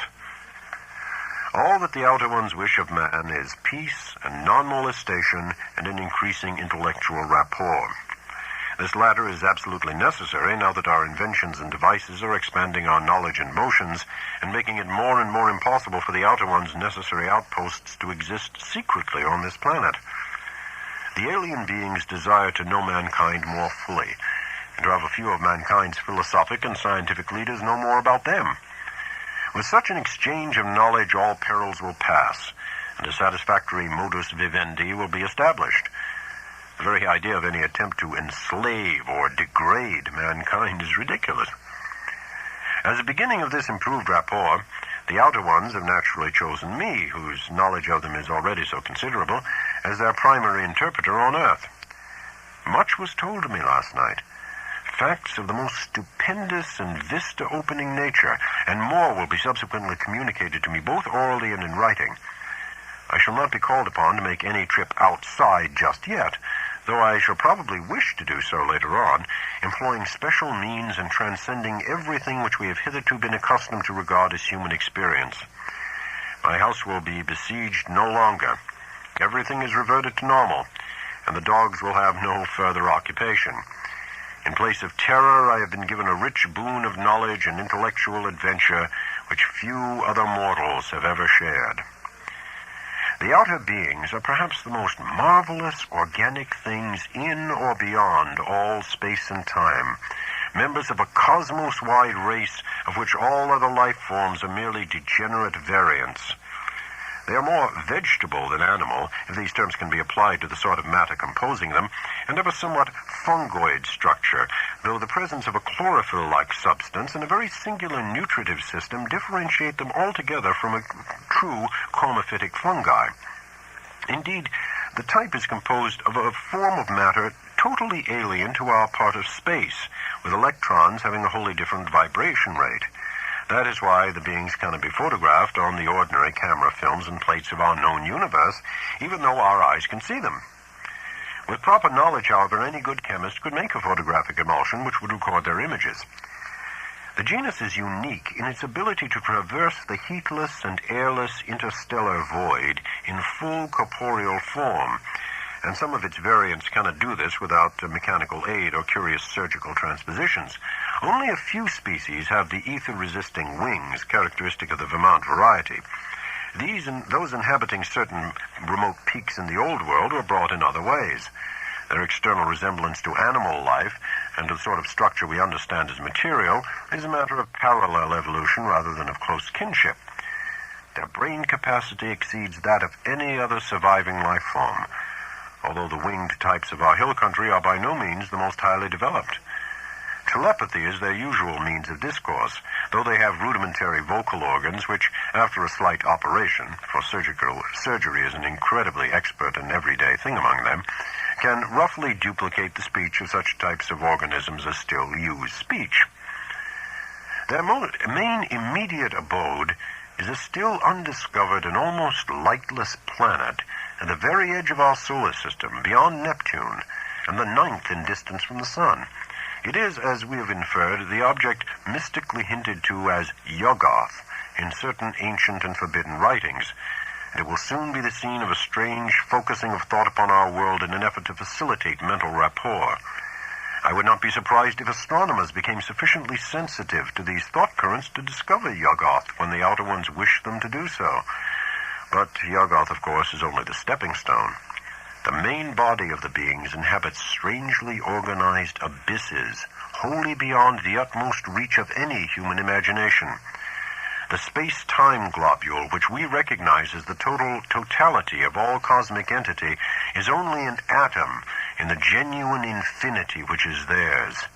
And as much of this infinity as any human brain can hold is eventually to be opened up to me, as it has not been to more than 50 other men since the human race has existed. You will probably call this raving at first, Wilmoth, but in time you will appreciate the titanic opportunity I've stumbled on. I want you to share as much of it as possible, and to that end must tell you thousands of things that won't go on paper. In the past, I have warned you not to come and see me. Now that all is safe, I take pleasure in rescinding that warning and inviting you. Can't you make a trip up here before your college term opens? It would be marvelously delightful if you could. Bring along the phonograph record and all my letters to you as consultative data. We shall need them in piecing together the whole tremendous story. You might bring the Kodak prints, too, since I seem to have mislaid the negatives and my own prints from all this recent excitement. But what a wealth of facts I have to add to all this groping and tentative material, and what a stupendous device I have to supplement my additions. Don't hesitate. I am free from espionage now, and you will not meet anything unnatural or disturbing. Just come along and let my car meet you at the Brattleboro station. Prepare to stay as long as you can, and expect many an evening of discussion of things beyond all human conjecture. Don't tell anyone about it, of course, for this matter must not get to the promiscuous public. The train service to Brattleboro is not bad. You can get a timetable in Boston. Take the B&M to Greenfield and then change for the brief remainder of the way. I suggest you take the convenient 4:10 p.m. standard from Boston. This gets into Greenfield at 7:35, and at 9:19 a train leaves there which reaches Brattleboro at 10:01. That is, weekdays. Let me know the date and I'll have my car on hand at the station. Pardon this typed letter, but my handwriting has grown shaky of late, as you know, and I don't feel equal to long stretches of script. I got this new Corona in Brattleboro yesterday. It seems to work very well. Awaiting word and hoping to see you shortly with the phonograph record and all my letters and the Kodak prints. I am yours in anticipation, Henry W. Egley. The complexity of my emotions upon reading, rereading, and pondering over this strange and unlooked-for letter is past adequate description. I've said that I was at once relieved and made uneasy, but this expresses only crudely the overtones of diverse and largely subconscious feelings which comprise both the relief and the uneasiness. To begin with, the thing was so antipodally at variance with the whole chain of horrors preceding it. The change of mood from stark terror to cool complacency and even exultation was so unheralded, lightning-like, and complete. I could scarcely believe that a single day could so alter the psychological perspective of one who had written that final frenzied bulletin of Wednesday, no matter what relieving disclosures that day might have brought. At certain moments, a sense of conflicting unrealities made me wonder whether this whole distantly reported drama of fantastic forces were not a kind of half-illusory dream created largely within my own mind. Then I thought of the phonograph record and gave way to still greater bewilderment. The letter seemed so unlike anything which I could have been expecting. As I analyzed my impression, I saw that it consisted of two distinct phases. First, granting that Akeley had been sane before and was still sane, the indicated change in the situation was so swift and unthinkable. And secondly, the change in Akeley's own manner, attitude, and language was so vastly beyond the normal or predictable. The man's whole personality seemed to have undergone an insidious mutation, a mutation so deep that one could scarcely reconcile these two aspects with the supposition that both represented equal sanity.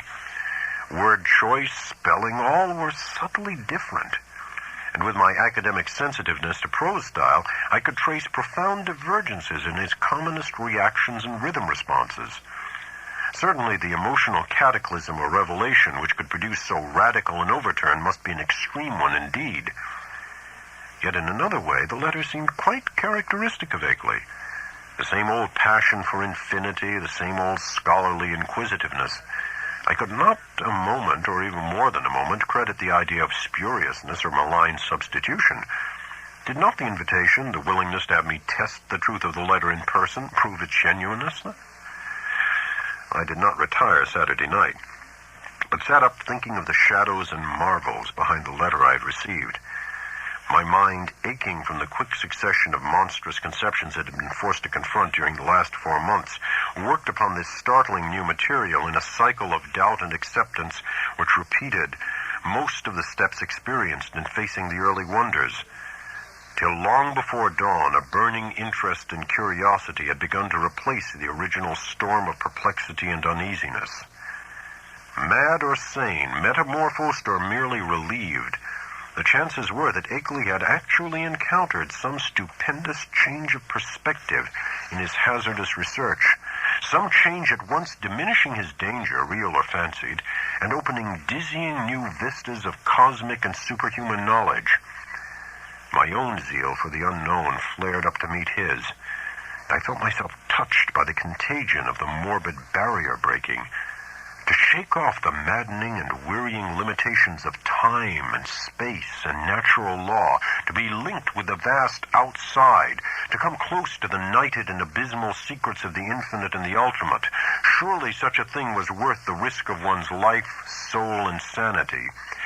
And Akeley had said there was no longer any peril. He had invited me to visit him instead of warning me away as before. I tingled at the thought of what he might not have to tell me. There was an almost paralyzing fascination in the thought of sitting in that lonely and lately beleaguered farmhouse with a man who had talked with actual emissaries from outer space, sitting there with a terrible record and pile of letters in which Akeley had summarized his earlier conclusions. So late Saturday morning, I telegraphed.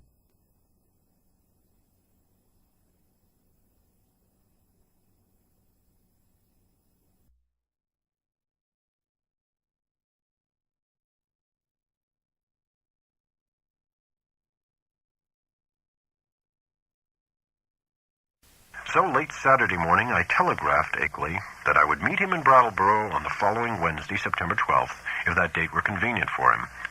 In one respect did I depart from his suggestions, and that concerned the choice of a train. Frankly, I did not feel like arriving in that haunted Vermont region late at night. So instead of accepting the train he chose, I telephoned the station and devised another arrangement. By rising early and taking the 8:07 a.m. Standard into Boston, I could catch the 9:25 for Greenfield, arriving there at 12:22 noon. This was connected exactly with a train reaching Brattleboro at 1:08 p.m., a much more comfortable hour than 10:01 for meeting Akeley and riding with him into the close-packed, secret-guarding hills. I mentioned this choice in my telegram, and was glad to learn in the reply, which came toward evening, that it met with my prospective host's endorsement.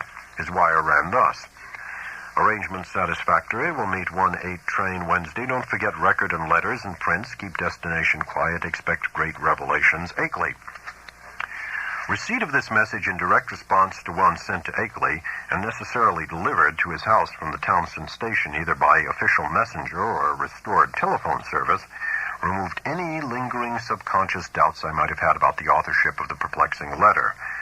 My relief was marked. Indeed, it was greater than I could account for at the time, since all such doubts had been rather deeply buried. But I slept soundly and long that night, and was eagerly busy with preparations during the ensuing 2 days. On Wednesday, I started as agreed, taking with me a valise full of simple necessities and scientific data, including the hideous phonograph record, the Kodak prints, and the entire file of Akeley's correspondence. As requested, I told no one where I was going, for I could see that the matter demanded utmost privacy, even allowing for its most favorable terms. The thought of actual mental contact with alien outside entities was stupefying enough to my trained and somewhat prepared mind, and this being so, what might one think of its effect on the vast masses of uninformed laymen? I do not know whether dread or adventurous expectancy was uppermost in me as I changed trains at Boston and began the long westward run out of familiar regions into those I knew less thoroughly: Waltham, Concord, Ayr, Fitchburg, Gardner, Athol. My train reached Greenfield 7 minutes late, but the northbound connecting train express had been held. Transferring in haste, I felt a curious breathlessness as the cars rumbled on through the early afternoon sunlight into territories I had always read of, but never before visited. I knew I was entering an altogether older-fashioned and more primitive New England, than the mechanized, urbanized, coastal and southern areas where all my life had been spent. An unspoiled, ancestral New England, without the foreigners and factory smoke, billboards and concrete roads of the sections which modernity has touched. There would be odd survivals of that continuous native life whose deep roots make it the one authentic outgrowth of the landscape, the continuous native life which keeps alive strange ancient memories and fertilizes the soil for shadowy, marvelous, and seldom-mentioned beliefs. Now and then I saw the blue Connecticut River gleaming in the sun, and after leaving Northfield we crossed it. Ahead loomed green and cryptical hills, and when the conductor came around I learned that I was at last in Vermont. He told me to set my watch back an hour, since the northern hill country will have no dealings with newfangled daylight time schemes. As I did so, it seemed to me that I was likewise turning the calendar back a century. The train kept close to the river, and across in New Hampshire I could see the approaching slope of steep Wantastequet, about which singular old legends cluster. Then streets appeared on my left, and a green island showed in the stream on my right. People rose and filed to the door, and I followed them. The car stopped, and I alighted beneath the long train shed of the Brattleboro station. Looking over the line of waiting motors, I hesitated a moment to see which one might turn out to be the Akeley Ford, but my identity was divined before I could take the initiative. And yet it was clearly not Akeley himself who advanced to meet me with an outstretched hand and a mellowly phrased inquiry as to whether I was indeed Mr. Albert N. Wilmarth of Arkham. This man bore no resemblance to the bearded, grizzled Akeley of the snapshot, but was a younger and more urbane person, fashionably dressed and wearing only a small, dark mustache. His cultivated voice held an odd and almost disturbing hint of vague familiarity, though I could not definitely place it in my memory. As I surveyed him, I heard him explaining that he was a friend of my prospective host who had come down from Townsend in his stead. Akeley, he declared, had suffered a sudden attack of some asthmatic trouble and did not feel equal to making a trip in the outdoor air. It was not serious, however, and there would be no change in plans regarding my visit. I could not make out just how much this Mr. Noyes, as he announced himself, knew of Akeley's researches and discoveries, though it seemed to me that his casual manner stamped him as a comparative outsider. Remembering what a hermit Akeley had been, I was a trifle surprised at the ready availability of such a friend, but did not let my puzzlement deter me from entering into the motor into which he gestured me. It was not the small, ancient car I had expected from Akeley's descriptions, but a large and immaculate specimen of recent pattern, apparently Noyes' own, and bearing a Massachusetts license plates with the amusing sacred codfish device of that year. My guide, I concluded, must be a summer transient in the Townsend region. Noyes climbed into the car beside me and started it at once. I was glad that he did not overflow with conversation, for some peculiar atmospheric tensity made me feel disinclined to talk. The town seemed very attractive in the afternoon sunlight as we swept up an incline and turned to the right onto the main street. It drowsed like the older New England cities which one remembers from boyhood, and something in the collocation of roofs and steeples and chimneys and brick walls formed contours touching deep viol strings of ancestral emotion. I could tell that I was at the gateway of a region half bewitched through the piling up of unbroken time accumulations, a region where old, strange things have had a chance to grow and linger because they have never been stirred up. As we passed out of Brattleboro, my sense of constraint and foreboding increased. For a vague quality in the hill-crowded countryside, which, with its towering, threatening, close-pressing green and granite slopes, hinted at obscure secrets and immemorial survivals which might or might not be hostile to mankind.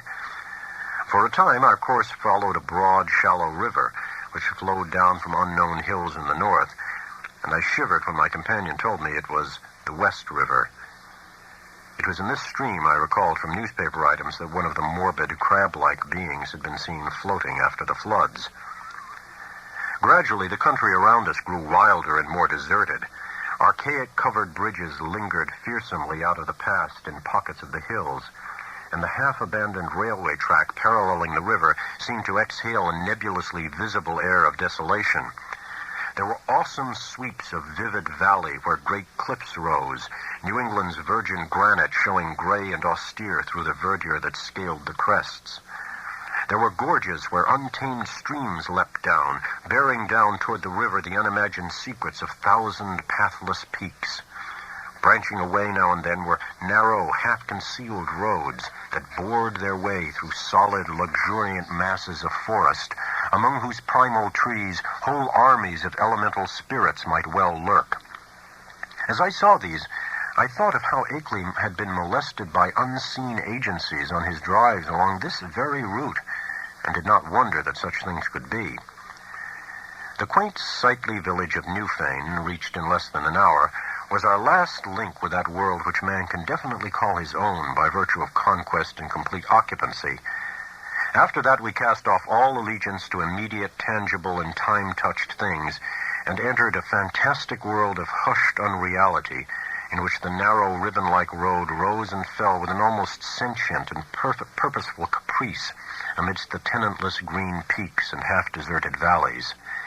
Except for the sound of the motor and the faint stir of the few lonely farms we passed at infrequent intervals, the only thing that reached my ears was the gurgling, insidious trickle of strange waters from numberless hidden fountains in the shadowy woods. The nearness and intimacy of the dwarfed, domed hills now became veritably breathtaking. Their steepness and abruptness were even greater than I had imagined from hearsay, and suggested nothing in common with the prosaic, objective world we know. The dense, unvisited woods on those inaccessible slopes seemed to harbor alien and incredible things, and I felt that the very outline of the hills themselves held some strange and eon-forgotten meaning, as if they were vast hieroglyphs left by a rumored Titan race whose glories live only in rare, deep dreams. All the legends of the past, and all the stupefying imputations of Henry Akeley's letters and exhibits, welled up in my memory to heighten the atmosphere of tension and growing menace. The purpose of my visit, and the frightful abnormalities it postulated, struck at me all at once with a chill sensation that nearly overbalanced my ardor for strange delvings. My guide must have noticed my disturbed attitude, for as the road grew wilder and more irregular, and our motion slower and more jolting, his occasional pleasant comments expanded into a steadier flow of discourse. He spoke of the beauty and weirdness of the country, and revealed some acquaintance with the folklore studies of my prospective host. From his polite questions, it was obvious that he knew I had come for a scientific purpose, and that I was bringing data of some importance, but he gave no sign of appreciating the depth and awfulness of the knowledge which Akeley had finally reached. His manner was so cheerful, normal, and urbane that his remarks ought to have calmed and reassured me. But oddly enough, I felt only the more disturbed as we bumped and veered onward into the unknown wilderness of hills and woods. At times it seemed as if he were pumping me to see what I knew of the monstrous secrets of the place, and with every fresh utterance that vague, teasing, baffling familiarity in his voice increased. It was not an ordinary or healthy familiarity, despite the thoroughly wholesome and cultivated nature of the voice. I somehow linked it with forgotten nightmares, and felt that I might go mad if I recognized it. If any good excuse had existed, I think I would have turned back from my visit. As it was, I could not well do so, and it occurred to me that a cool scientific conversation with Akeley himself after my arrival would help greatly to pull me together. Besides, there was a strangely calming element of cosmic beauty in the hypnotic landscape through which we climbed and plunged fantastically. Time had lost itself in the labyrinths behind, and around us stretched only the flowering waves of faerie and the recaptured loveliness of vanished centuries, the hoary groves, the untainted pastures edged with gay autumnal blossoms, and at vast intervals the small brown farmsteads nestling amid huge trees beneath vertical precipices of fragrant briar and meadow grass. Even the sunlight assumed a supernal glamour, as if some special atmosphere or exhalation mantled the whole region. I had seen nothing like it before, save in the magic vistas which sometimes form the backgrounds of Italian primitives. Sodoma and Leonardo conceived such expanses, but only in the distance, and through the vaultings of Renaissance arcades. We were now burrowing bodily through the midst of the picture, and I seemed to find in its necromancy a thing I had innately known or inherited, and for which I had always been vaguely searching. Suddenly, after rounding an obtuse angle at the top of a sharp ascent, the car came to a standstill. On my left, across a well-kept lawn which stretched to the road and flaunted a border of whitewashed stones, rose a white, two and a half story house of unusual size and elegance for the region, with the congeries of contiguous or arcade-linked barns, sheds, and a windmill behind and to the right. I recognized it at once from the snapshot I had received, and was not surprised to see the name of Henry Akeley on the galvanized iron mailbox near the road. For some distance back of the house, a level stretch of marshy and sparsely wooded land extended, beyond which soared a steep, thickly forested hillside ending in a jagged, leafy crest. This latter, I knew, was the summit of Dark Mountain, halfway up which we must have climbed already. Alighting from the car and taking my valise, Noyes asked me to wait while he went in and informed Akeley of my advent. He himself, he had added, had an important business elsewhere and could not stop for more than a moment. As he briskly walked up the path to the house, I climbed out of the car myself, wishing to stretch my legs a little before settling down to a sedentary conversation.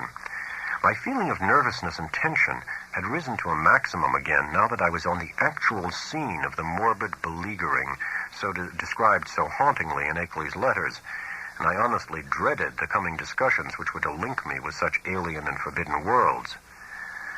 Close contact with the utterly bizarre is often more terrifying than inspiring, and it did not cheer me to think that this very bit of dusty road was the place where those monstrous tracks and that fetid green ichor had been found after moonless nights of fear and death. Idly, I noticed that none of Akeley's dogs seemed to be about. Had he sold them all as soon as the outer ones made peace with him? Try as I might, I could not have the same confidence in the depth and sincerity of that peace which appeared in Akeley's final and queerly different letter. After all, he was a man of much simplicity and with little worldly experience. Was there not perhaps some deep and sinister undercurrent beneath the surface of the new alliance? Led by my thoughts, my eyes turned downward to the powdery road surface which had held such hideous testimonies. The last few days had been dry, and tracks of all sorts cluttered the rutted, irregular highway despite the unfrequented nature of the district. With a vague curiosity, I began to trace the outline of some of the heterogeneous impressions, trying to, meanwhile, to curb the flights of macabre fancy which the place and its memories suggested. There was something menacing and uncomfortable in the funereal stillness, in the muffled, subtle trickle of distant brooks, and in the crowding green peaks and black-wooded precipices that choked the narrow horizon. And then an image shot into my consciousness which made those vague menaces and flights of fancy seem mild and insignificant indeed. I said that I was scanning the miscellaneous prints in the road with a kind of idle curiosity, but all at once that curiosity was shockingly snuffed out by a sudden and paralyzing gust of active terror. For though the dust tracks were in general confused and overlapping and unlikely to arrest any casual gaze, my restless vision had caught certain details near the spot where the path to the house joined the highway, and had recognized beyond doubt or hope the frightful significance of those details. It was not for nothing, alas, that I had pored for hours over the Kodak views of the outer one's claw prints which Akeley had sent. Too well did I know the marks of those loathsome nippers, and that hint of ambiguous direction which stamped the horrors as no creatures of this planet. No chance had been left me for merciful mistake. Here indeed, in objective form before my own eyes, and surely not made many hours ago, were at least 3 marks which stood out blasphemously among the surprising plethora of blurred footprints leading to and from the Akeley farmhouse. They were the hellish tracks of the living fungi from Yuggoth. I pulled myself together in time to stifle a scream. After all, what more was there than I might have expected, assuming I'd really believed Akeley's letters? He had spoken of making peace with the things. Why, then, was it strange that some of them had visited his house? But the terror was stronger than the reassurance. Could any man be expected to look unmoved for the first time upon the claw marks of animate beings from outer depths of space? Just then I saw Noyes emerge from the door and approach with a brisk step. I must, I reflected, keep command of myself, for the chances were that this genial friend knew nothing of Akeley's profoundest and most stupendous probings into the forbidden. Akeley, Noyes hastened to inform me, was glad and ready to see me, though his sudden attack of asthma would prevent him from being a competent host for a day or two. These spells hit him hard when they came and were always accompanied by a debilitating fever and general weakness. He was never good for much while they lasted, had to talk in a whisper, and was very clumsy and feeble in getting about. His feet and ankles swelled, too, so that he had to bandage them like a gouty old beefeater. Today he was in rather bad shape, so I would have to attend largely to my own needs. But he was nonetheless eager for conversation. I would find him in the study at the left of the front hall, the room where the blinds were shut. He had to keep the sunlight out when he was ill, for his eyes were very sensitive. As Noyes bade me adieu and walked northward in his car, I began to walk slowly toward the house. The door had been left ajar for me, but before approaching and entering, I cast a searching glance about the whole place, trying to decide what had struck me as so intangibly queer about it. The barns and sheds looked trimly prosaic enough. I noticed Akeley's battered Ford and its capacious, unguarded shelter. Then the secret of the queerness reached me. It was the total silence. Ordinarily, a farm is at least moderately murmurous from its various kinds of livestock, but here all signs of life were missing. What of the hens and the hogs? The cows, of which Akeley said he possessed several, might conceivably be out to pasture, and the dogs might possibly have been sold, but the absence of any trace of cackling or grunting was truly singular. I did not pause long on the path, but resolutely entered the open house door and closed it behind me. It had cost me a distinct psychological effort to do so, and now that I was shut inside, I had a momentary longing for precipitate retreat. Not that the place was in the least sinister in visual suggestion. On the contrary, I thought the graceful late colonial hallway very tasteful and wholesome, and admired the evident breeding of the man who had furnished it. What made me wish to flee was something very attenuated and indefinable. Perhaps it was a certain odd odor which I thought I noticed, though I well knew how common musty odors are even in the best of ancient farmhouses. Refusing to let these cloudy qualms overmaster me, I recalled Noyes' instructions and pushed open the six-paneled, brass-latched white door on my left. The room beyond was darkened, as I had known before, and as I entered it, I noticed that the queer odor was stronger here. There likewise appeared to be some faint, half-imaginary rhythm or vibration in the air. For a moment, the closed blinds allowed me to see very little, but then a kind of apologetic hacking or whispering sound drew my attention to a great easy chair in the farther, darker corner of the room. Within its shadowy depths, I saw the white blur of a man's face and hands, and in a moment I had crossed to greet the figure who had tried to speak. Dim though the light was, I perceived that this was indeed my host. I had studied the Kodak picture repeatedly, and there could be no mistake about this firm, weather-beaten face with the cropped, grizzled beard. But as I looked again, my recognition was mixed with sadness and anxiety, for certainly his face was that of a very sick man. I felt that there must be something more than asthma behind that strained, rigid, immobile expression and unwinking, glassy stare, and realized how terribly the strain of his frightful experiences must have told on him. Was it not enough to break any human being, even a younger man than this intrepid delver, into the forbidden?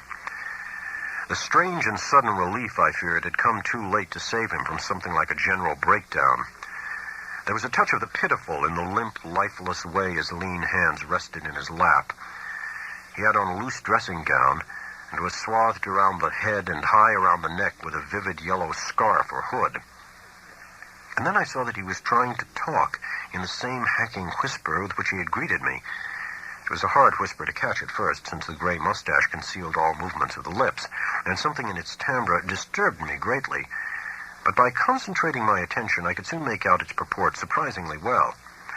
The accent was by no means a rustic one, and the language was even more polished than correspondence had led me to expect. Mr. Wilmarth, I presume. You must pardon my not rising. I'm quite ill, as Mr. Noyes must have told you, but I could not resist having you come just the same. You know what I wrote in my last letter. There's so much to tell you tomorrow when I shall feel better. I can't say how glad I am to see you in person after our many letters. You have the file with you, of course, and the Kodak prints and the records. Noyes put your valise in the hall. I suppose you saw it. For tonight, I fear you'll have to wait on yourself to a great extent. Your room is upstairs, the one over this, and you'll see the bathroom door open at the head of the staircase. There's a meal spread for you in the dining room, right through this door at your right, which you can take whenever you feel like it. I'll be a better host tomorrow, but just now weakness leaves me helpless.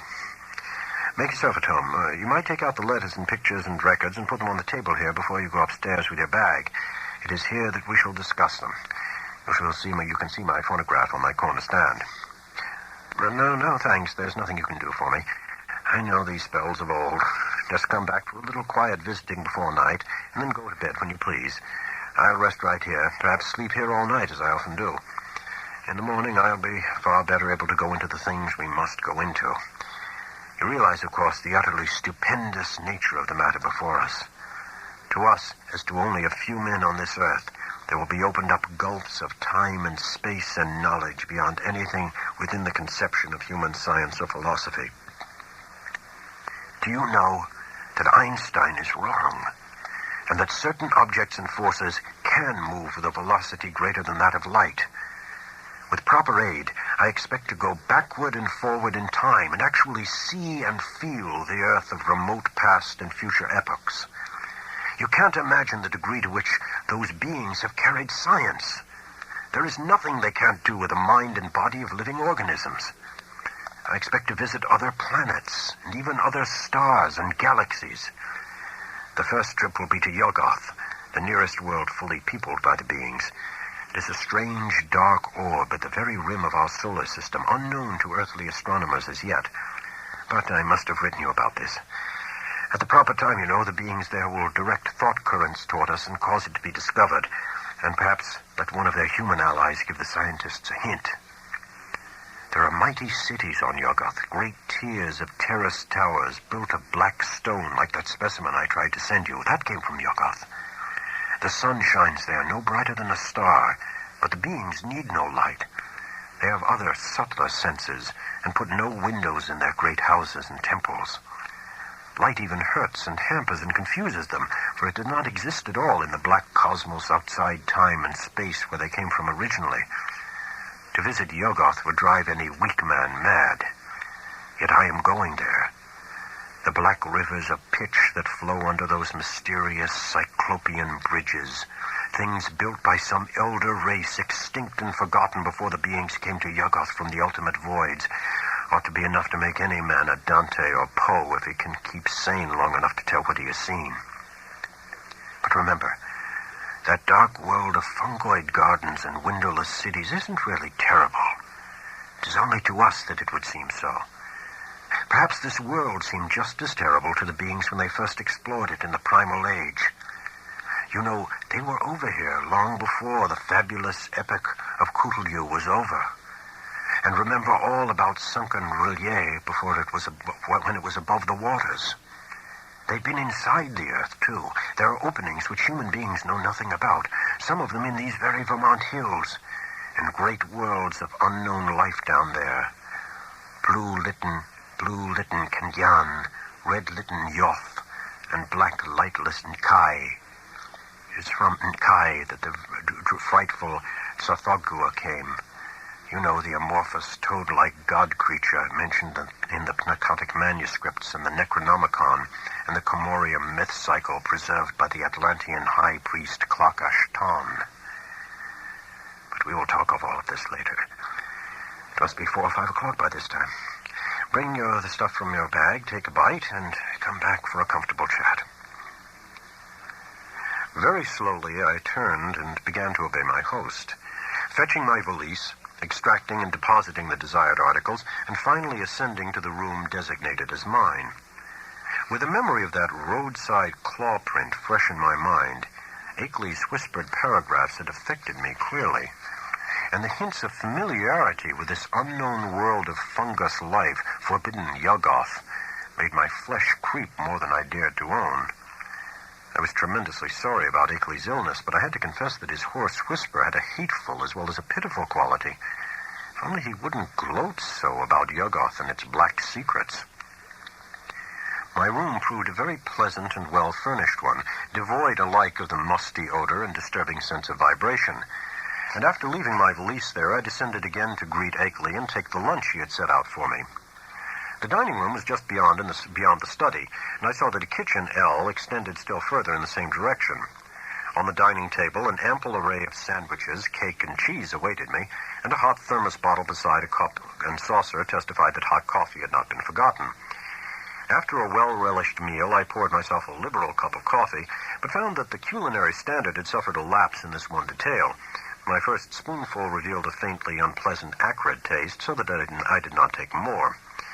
Throughout the lunch, I thought of Akeley sitting silently in the great chair in the darkened next room. Once I went in to beg him to share the repast, but he whispered that he would eat nothing as yet. Later on, just before he slept, he would take some malted milk, all he ought to have that day. After lunch, I insisted on clearing the dishes away and washing them in the kitchen sink, incidentally emptying the coffee, which I had not been able to appreciate. Then, returning to the darkened study, I drew up a chair near my host's corner and prepared for such conversation as he might feel inclined to conduct. The letters, pictures, and record were still on the large center table, but for the nonce we did not have to draw upon them. Before long, I forgot even the bizarre odor and curious suggestions of vibration. I've said that there were things in some of Akeley's letters, especially the second and most voluminous one, which I would not dare to quote or even form into words on paper. This hesitancy applies with still greater force to the things I heard whispered that evening in the darkened room among the lonely, haunted hills. Of the extent of the cosmic horrors unfolded by that raucous voice I cannot even hint. He had known hideous things before, but what he had learned since making his pact with the outside things was almost too much for sanity to bear. Even now, I absolutely refuse to believe what he implied about the constitution of ultimate infinity, the juxtaposition of dimensions, and the frightful position of our known cosmos of space and time in the unending chain of linked cosmos atoms, which makes up the immediate supercosmos of curves, angles, and material and semi-material electronic organization. Never was a sane man more dangerously close to the arcana of basic entity.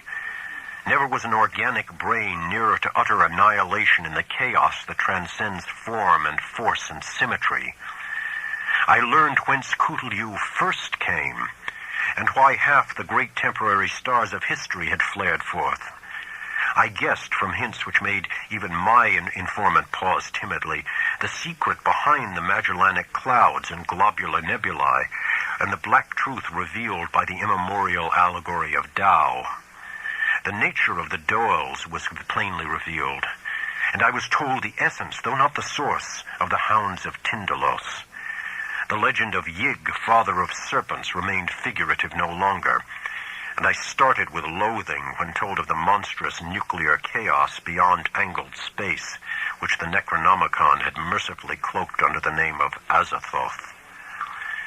It was shocking to have the foulest nightmares of secret myth cleared up in concrete terms, whose stark, morbid hatefulness exceeded the boldest hints of ancient and medieval mystics.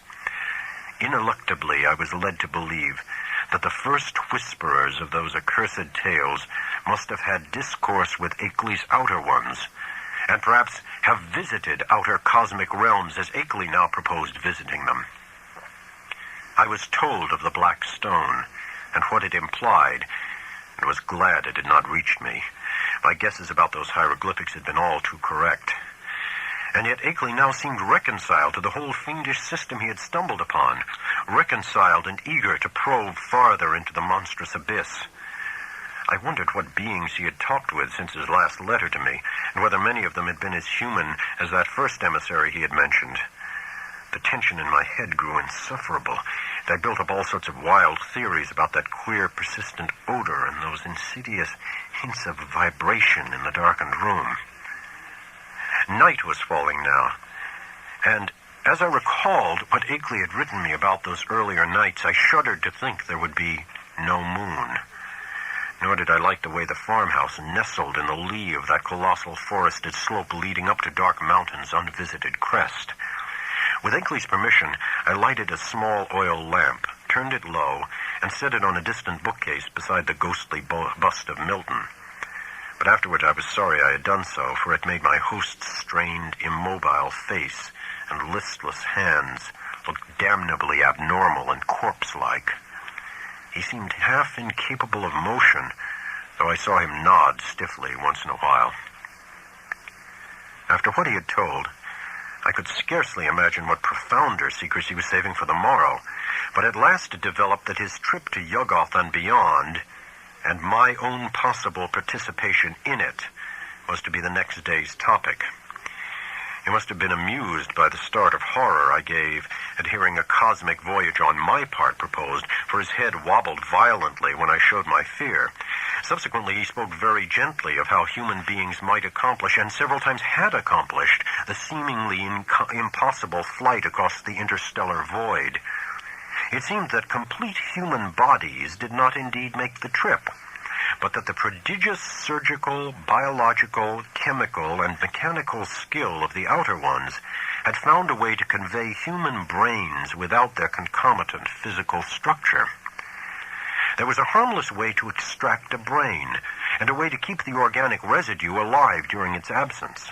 The bare, compact cerebral matter was then immersed in an occasionally replenished fluid within an ether-tight cylinder of a metal mined in Yuggoth, certain electrodes reaching through and connecting at will with elaborate instruments capable of duplicating the three vital faculties of sight, hearing, and speech. For the winged fungus beings to carry the brain cylinders intact through space was an easy matter. Then, on every planet covered by their civilization, they would find plenty of adjustable faculty instruments capable of being connected with the encased brains, so that after a little fitting, these traveling intelligences could be given a full sensory and articulate life, albeit a bodiless and mechanical one, at each stage of their journeying through and beyond the space-time continuum. It was as simple as carrying a phonograph record about and playing it wherever a phonograph of corresponding make exists. Of his success, there could be no question. Enkley was not afraid. Had it not been brilliantly accomplished again and again? For the first time, one of the inert, wasted hands raised itself and pointed stiffly to a high shelf on the farther side of the room. There, in a neat row, stood more than a dozen cylinders of a metal I had never seen before, cylinders about a foot high and somewhat less in diameter, with three convex sockets set in an isosceles triangle over the front convex surface of each. One of them was linked at two of the sockets to a pair of singular-looking machines that stood in the background. Of their purpose I did not need to be told, and I shivered as with ague. Then I saw the hand point to a much nearer corner where some intricate instruments with attached cords and plugs, several of them much like two devices on the shelf behind the cylinders, were huddled together. "There are 4 kinds of instruments here, Wilmarth," whispered the voice. 4 kinds, 3 faculties each, makes 12 pieces in all. You see, there are 4 different sorts of beings represented in those cylinders up there. 3 humans, 6 fungoid beings who can't navigate space corporeally, 2 beings from Neptune, God, if you could see the body this type has on its own planet, and the rest entities from the central caverns of an especially interesting dark star beyond the galaxy. In the principal outpost inside Round Hill, you'll now and then find more cylinders and machines. Cylinders of extra cosmic brains with different senses from any we know, allies and explorers from the uttermost outside, and special machines for giving them impressions and expression in the several ways suited at once to them and to the comprehensions of different types of listeners. Round Hill, like most of the being's main outposts through the various universes, is a very cosmopolitan place. Of course, only the more common types have been lent me for the experiment. Here, take the 3 machines I point to and set them up on the table. That tall one with the 2 glass lenses in front, and then the box with the vacuum tubes and the sounding board, and now the one with the metal disc on top. Now for the cylinder with the label B67 pasted on it. Just stand in the Windsor chair to reach the shelf. Heavy? Never mind. Be sure of the number, B67. Don't bother that fresh, shiny cylinder joint to the two testing instruments, the one with my name on it. Set B67 on the table where you put the machines, and see the dial switch on all three machines is jammed over to the extreme left. Now, connect the cord of the lens machine with the upper socket on the cylinder. There. Join the tube machine to the lower left-hand socket and the disc apparatus to the outer socket. Now move all the dial switches on the machines over to the extreme right. First the lens one, then the disc one, then the tube one. That's right. I might as well tell you, this is a human being, just like any of us. I'll give you a taste of some of the others tomorrow. To this day, I do not know why I obeyed those whispers so slavishly, or whether I thought Akeley was mad or sane. After what had gone before, I ought to have been prepared for anything, but this mechanical mummery seemed so like the typical vagaries of crazed inventors and scientists that it struck a chord of doubt which even the preceding discourse had not excited. What the whisperer implied was beyond all human belief. Yet were not the other things still farther beyond and less preposterous only because their remoteness from tangible, concrete proof? As my mind reeled amidst this chaos, I became conscious of a mixed grating and whirring from all three of the machines lately linked to the cylinder, a grating and whirring which soon subsided into a virtual noiselessness. What was about to happen? Was I to hear a voice? And if so, what proof would I have that it was not some cleverly concocted radio device talked into by a concealed but closely watched speaker? Even now I am unwilling to swear just what I heard or just what phenomenon really took place before me, but something certainly seemed to take place. To be brief and plain, the machine with the tubes and soundbox began to speak, and with a point and intelligence which left no doubt that the speaker was actually present and observing us. The voice was loud, metallic, lifeless, and plainly mechanical in every detail of its production. It was incapable of inflection or expressiveness, but scraped and rattled on with a deadly precision and deliberation. "Mr. Wilmarth," it said, "I hope I do not startle you. I am a human being like yourself, though my body is now resting safely under a proper vitalizing treatment inside Round Hill, about 1.5 miles east of here.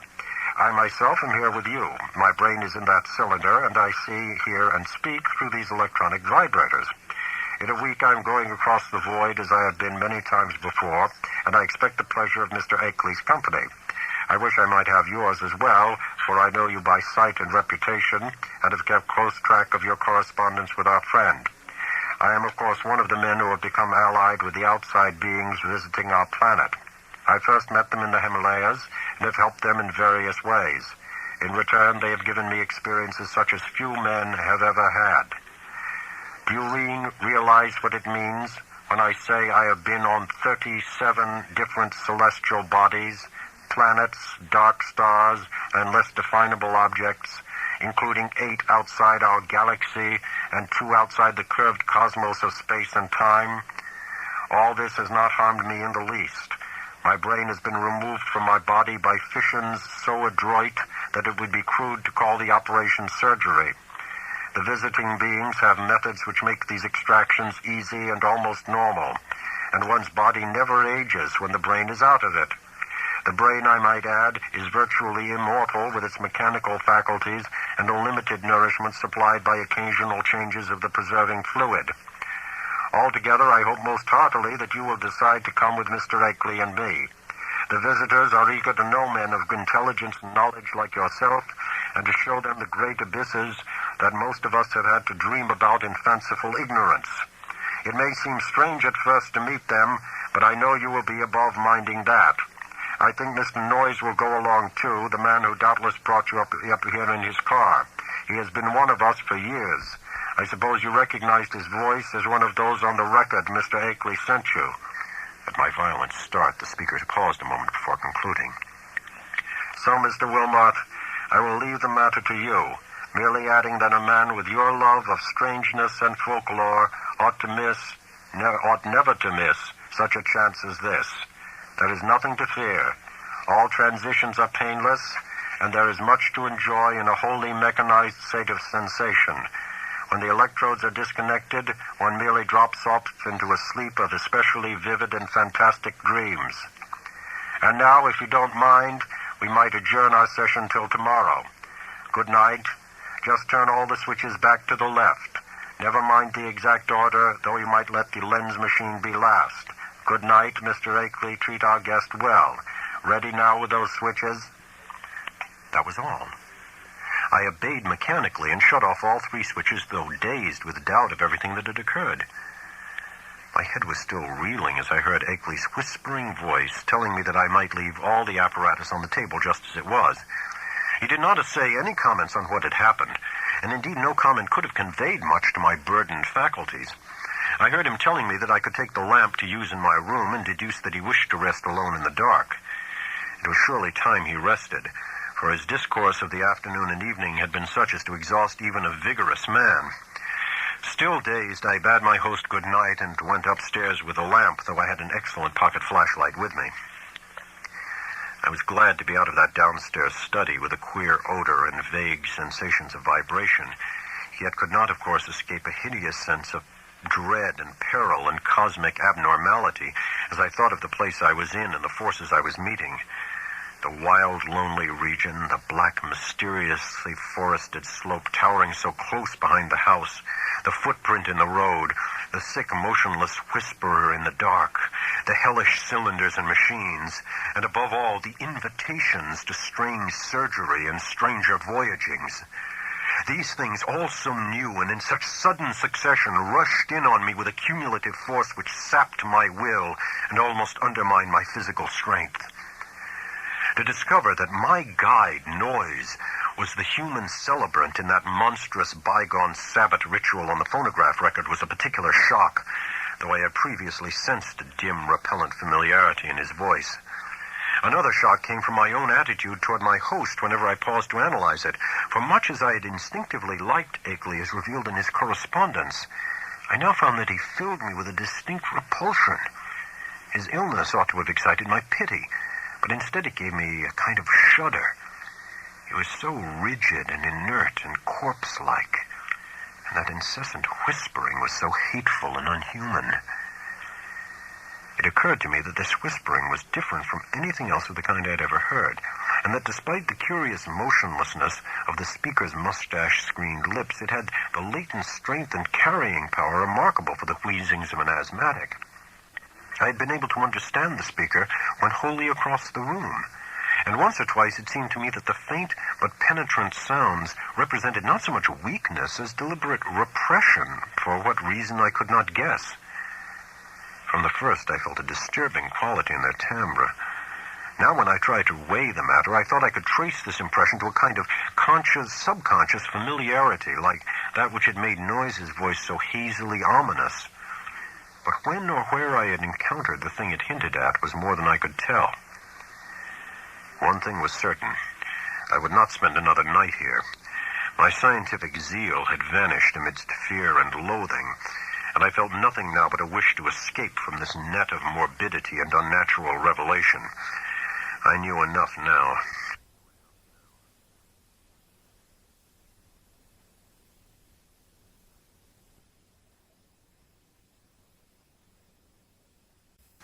It must indeed be true that strange cosmic linkages do exist, but such things are surely not meant for normal human beings to meddle with.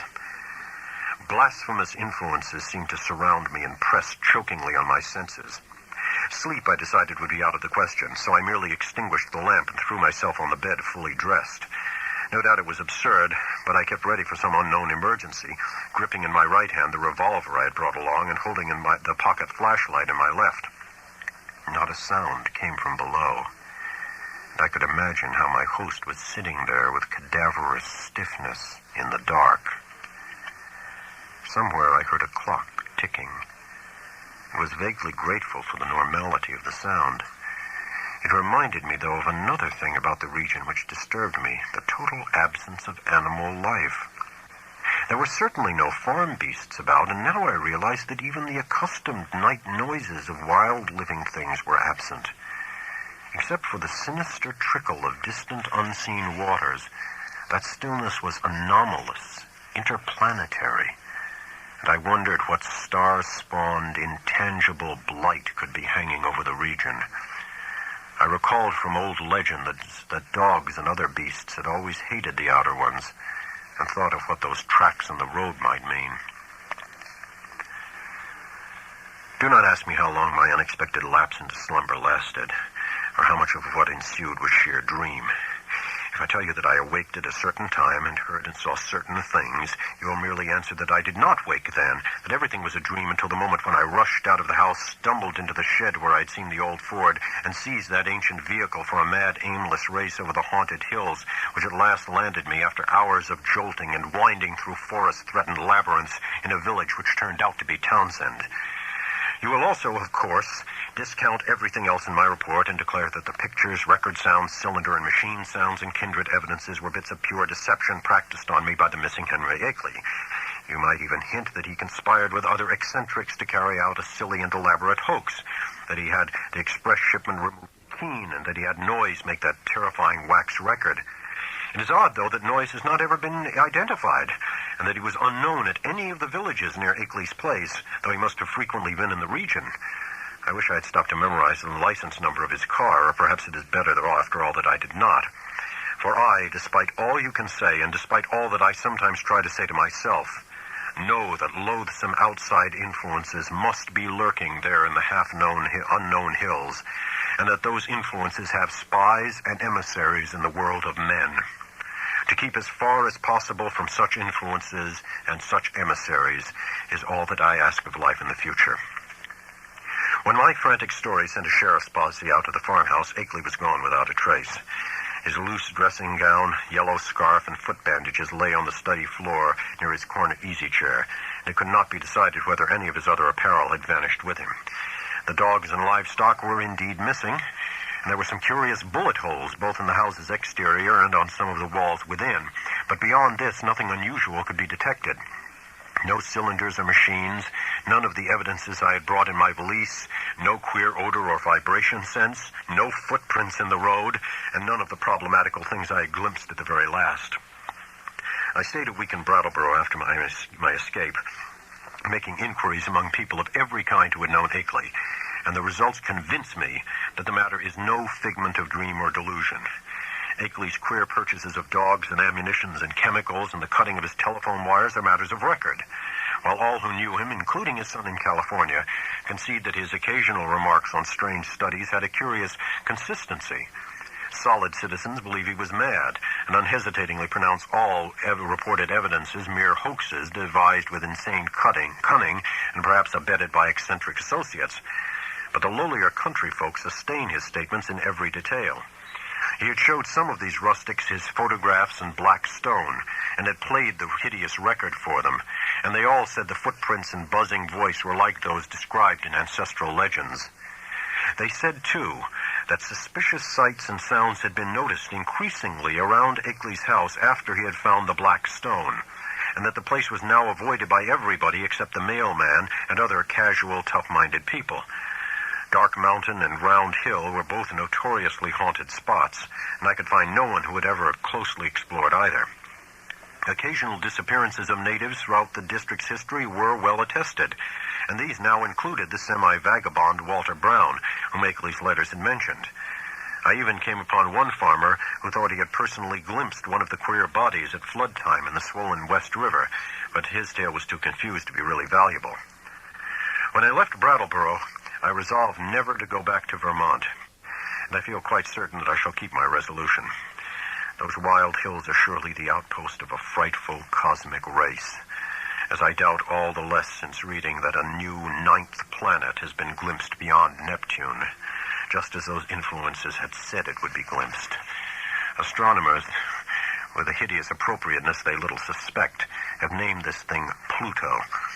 I feel beyond question that it is nothing less than knighted Yuggoth, and I shiver when I try to figure out the real reason why its monstrous denizens wish it to be known in this way at this especial time. I vainly try to assure myself that these demonic creatures are not gradually leading up to some new policy hurtful to the earth and its normal inhabitants. But I still have yet to tell of the ending of the terrible night in the farmhouse. As I've said, I did finally drop into a troubled doze a doze filled with bits of dream which involved monstrous landscape glimpses. Just what awaked me I cannot yet say, but that I did indeed awake at this given point I feel very certain. My first confused impression was of a stealthily creaking floorboard in the hall outside my door, and a clumsy, muffled fumbling at the latch. This, however, ceased almost at once, so that my really clear impressions begin with the voices heard from the study below.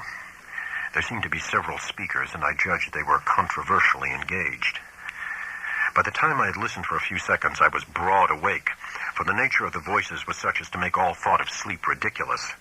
The tones were curiously varied, and no one who had listened to that accursed phonograph record could harbor any doubts about the nature of at least two of them. Hideous though the idea was, I knew that I was under the same roof with nameless beings from abysmal space, for those two voices were unmistakably the blasphemous buzzings which the outside beings used in their communication with men.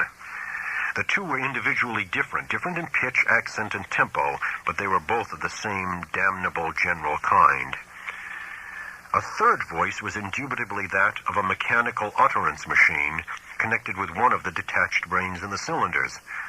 There was little doubt about that as to the buzzings, for the loud, metallic, lifeless voice of the previous evening, with its inflectionless, expressionless scraping and rattling, and its impersonal precision and deliberation, had been utterly unforgettable. For a time I did not pause to question whether the intelligence behind the scraping was the identical one which had formerly talked to me. But shortly afterward I reflected that any brain would emit vocal sounds of the same quality if linked to the same mechanical speech producer, the only possible differences being in language, rhythm, speech, and pronunciation. To complete the eldritch colloquy, there were two actually human voices, one the crude speech of an unknown and evidently rustic man, and the other the suave Bostonian tones of the erstwhile guide Noise. As I tried to catch the words which the stoutly fashioned floor so bafflingly intercepted, I was also conscious of a great deal of stirring and scratching and shuffling in the room below, so that I could not escape the impression that it was full of living beings, many more than the few whose speech I could single out. The exact nature of this stirring is extremely hard to describe, for very few good bases of comparison exist. Objects seemed now and then to move across the room like conscious entities, the sound of their footfalls having something about it like a loose, hard-surfaced clattering, as of the contact of ill-coordinated surfaces of horn or hard rubber. It was, to use a more concrete but less accurate comparison, as if people with loose, splintery wooden shoes were shambling and rattling about on the polished board floor. Of the nature and appearances of those responsible for the sounds, I did not care to speculate. Before long, I saw that it would be impossible to distinguish any connected discourse. Isolated words, including the names of Akeley and myself, now and then floated up, especially when uttered by the mechanical speech producer, but their true significance was lost for want of continuous context. Today, I refuse to form any definite deductions from them. Even their frightful effect on me was one of suggestion rather than revelation. A terrible and abnormal conclave, I felt certain, was assembled below me. But for what shocking deliberations, I could not tell. It was curious how this unquestioned sense of the malign and the blasphemous pervaded me despite Akeley's assurances of the outsider's friendliness. With patient listening, I began to distinguish clearly between voices, even though I could not grasp much of what any of the voices said. I seemed to catch certain typical emotions behind some of the speakers. One of the buzzing voices, for example, held an unmistakable note of authority, while the mechanical one, notwithstanding its artificial loudness and regularity, seemed to be in a position of subordination and pleading. Noise's tones exuded a kind of conciliatory atmosphere. The others I could make no attempt to interpret. I did not hear the familiar whisper of Akeley, but well knew that such a sound could never penetrate the solid flooring of my room. I will try to set down some of the few disjointed words with other sounds I caught, labeling the speakers of the words as best I know how. It was from the speech machine that I first picked up a few recognizable phrases. The speech machine. Brought it on myself, Sent back the letters and the record. End on it. Taken in. Seeing and hearing. Damn you. Impersonal force after all. Fresh, shiny cylinder. Great God. First buzzing voice. Time we stopped. Small and human. Akeley. Brain. Saying. Second buzzing voice. Nyarlathotep. Wilmot. Records and letters. Cheap imposture. Noise. An unpronounceable word and name, possibly Got-Pun. Harmless. Peace. Couple of weeks. Theatrical. Told you that. First buzzing voice. No reason. Original plan. Effects. Noise can watch. Round hill. Fresh cylinder. Noises car. Noise.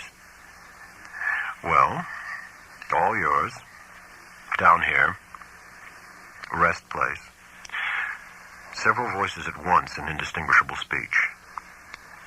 Many footsteps, including the peculiar loose stirring or clattering. A curious sort of flapping sound. The sound of an automobile starting and receding. Silence.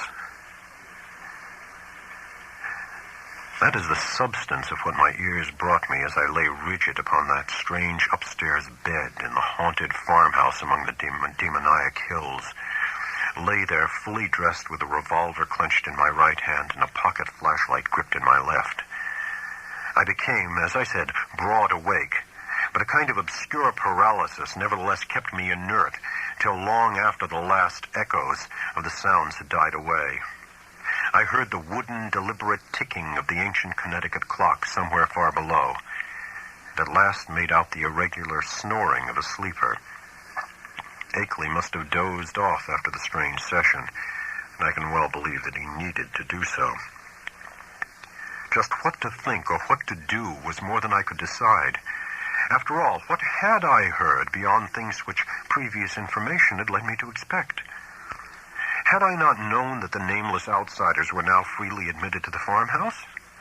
No doubt Akeley had been surprised by an unexpected visit from them. Yet something in the fragmentary discourse had chilled me immeasurably, raised the most grotesque and horrible doubts, and made me wish fervently that I might wake up and prove everything a dream. I think my subconscious mind must have caught something which my consciousness has not yet recognized. But what of Akeley? Was he not my friend? And would he not have protested if any harm were meant me? The peaceful snoring below seemed to cast ridicule on all my suddenly intensified fears. Was it possible that Akeley had been imposed upon and used as a lure to draw me into the hills with the letters and pictures and photograph record?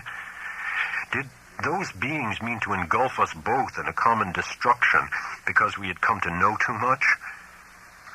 Again, I thought of the abruptness and unnaturalness of that change in the situation which must have occurred between Akeley's penultimate and final letters. Something, my instinct told me, was terribly wrong. All was not as it seemed. That acrid coffee which I refused, had that not been an attempt by some hidden, unknown entity to drug it? I must talk to Akeley at once and restore his sense of proportion. They had hypnotized him with their promises of cosmic revelations, but now he must listen to reason. We must get out of this before it would be too late. If he lacked the willpower to make the break for liberty, I would supply it.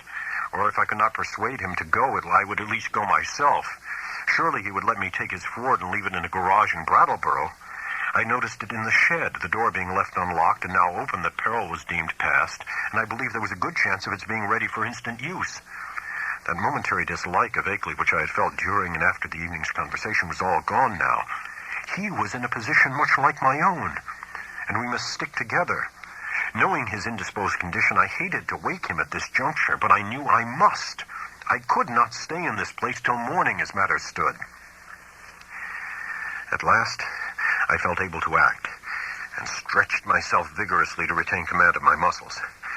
Arising with a caution more impulsive than deliberate, I found and donned my hat, took my valise, and started downstairs with the flashlight's aid. In my nervousness, I kept the revolver clutched in my right hand, being able to take care of both valise and flashlight with my left. Why I exerted these precautions I did really not know, since I was even then on my way to awaken the only other occupant of the house.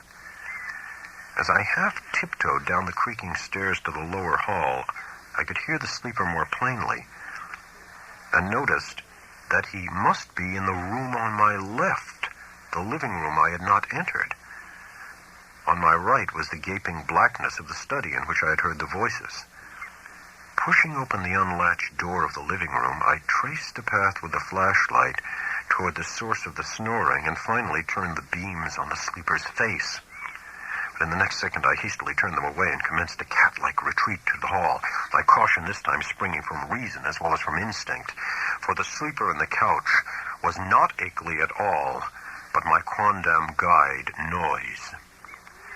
Just what the real situation was, I could not guess, but common sense told me that the safest thing was to find out as much as possible without arousing anyone. Regaining the hall, I silently closed and latched the living room door after me, thereby lessening the chances of awakening Noise. I now cautiously entered the dark study, where I expected to find Akeley, whether asleep or awake, in the great corner chair, which was evidently his favorite resting place. As I advanced, the beams of my flashlight caught the great center table, revealing one of the hellish cylinders with sight and hearing machines attached, and with a speech machine standing close by, ready to be connected at any moment. This, I reflected, must be the encased brain I had heard talking during the frightful conference. For a second, I had a perverse impulse to attach the speech machine and see what it would say. It must, I thought, be conscious of my presence even now, since the sight and hearing attachments could not fail to disclose the rays of my flashlight and the faint creaking of the floor beneath my feet. But in the end, I did not dare to meddle with the thing. I idly saw that it was the fresh, shiny cylinder with Akeley's name on it, which I had noticed on the shelf earlier that evening, and which my host had told me not to bother. Looking back at that moment, I can only regret my timidity and wish that I had boldly caused the apparatus to speak. God knows what mysteries and horrible doubts and questions of identity it might have cleared up. But then it may be merciful that I let it alone. From the table, I turned my flashlight to the corner where I thought Akeley was, but found to my perplexity that the great easy chair was empty of any human occupant asleep or awake. From the seat to the floor there trailed voluminously the familiar old dressing gown, and near it on the floor lay the yellow scarf and the huge foot bandages I had thought so odd. As I hesitated, striving to conjecture where Akeley might be, and why he had so suddenly discarded his necessary sick-room garments, I observed that the queer odor and sense of vibration were no longer in the room. What had been their cause? Curiously, it occurred to me that I had noticed them only in Akeley's vicinity. They had been strongest where he sat, and wholly absent except in the room with him or just outside the doors of that room. I paused, letting the flashlight wander about the dark study and racking my brain for explanations of the turn affairs had taken. Would to heaven I had quietly left the place without allowing that light to rest again on the vacant chair. As it turned out, I did not leave quietly, but with a muffled shriek which must have disturbed, though it did not quite awake, the sleeping sentinel across the hall. That shriek and Noise's still unbroken snore are the last sounds I ever heard in that morbidity-choked farmhouse beneath the black-wooded crest of Haunted Mountain, that focus of trans-cosmic horror amidst the lonely green hills and curse-muttering brooks of a spectral rustic land. It is a wonder that I did not drop flashlight, valise, and revolver in my wild scramble, but somehow I managed to fail to lose any of these. I actually managed to get out of that room and that house without making any further noise, to drag myself and my belongings safely into the old Ford in the shed, and to set that archaic vehicle in motion towards some unknown point of safety in the black moonless night. The ride that followed was a piece of delirium out of Poe or Rimbaud or the drawings of Doré, But finally I reached Townsend. That is all. If my sanity is still unshaken, I am lucky. Sometimes I fear what the years will bring, especially since that new planet, Pluto, has been so curiously discovered. As I implied, I let my flashlight return to the vacant easy chair after its circuit of the room. Then, noticing for the first time the presence of certain objects in the seat made inconspicuous by the adjacent loose folds of the empty dressing gown. These are the objects, 3 in number, which the investigators did not find when they came later on. As I said at the outset, there was nothing of actual visual horror about them. The trouble was in what they led to one to infer. Even now I have my moments of half-doubt, moments in which I half expect the skepticism of those who attribute my whole experience to dream and nerves and delusion. The 3 things were damnably clever constructions of their kind, and were furnished with ingenious metallic clamps to attach them to organic developments, of which I dare not form any conjecture. I hope, devoutly hope, that they were the waxen products of a master artist, despite what my innermost fears tell me. Great God! That whisperer in darkness with its morbid odor and vibrations. Sorcerer, emissary, changeling, outsider. That hideous repressed buzzing. And all the time in that fresh, shiny cylinder on the shelf. Poor devil. Prodigious surgical, biological, chemical, and mechanical skill. For the things in the chair, perfect to the last subtle detail of microscopic resemblance or identity, were the face and hands of Henry Wentworth Akeley.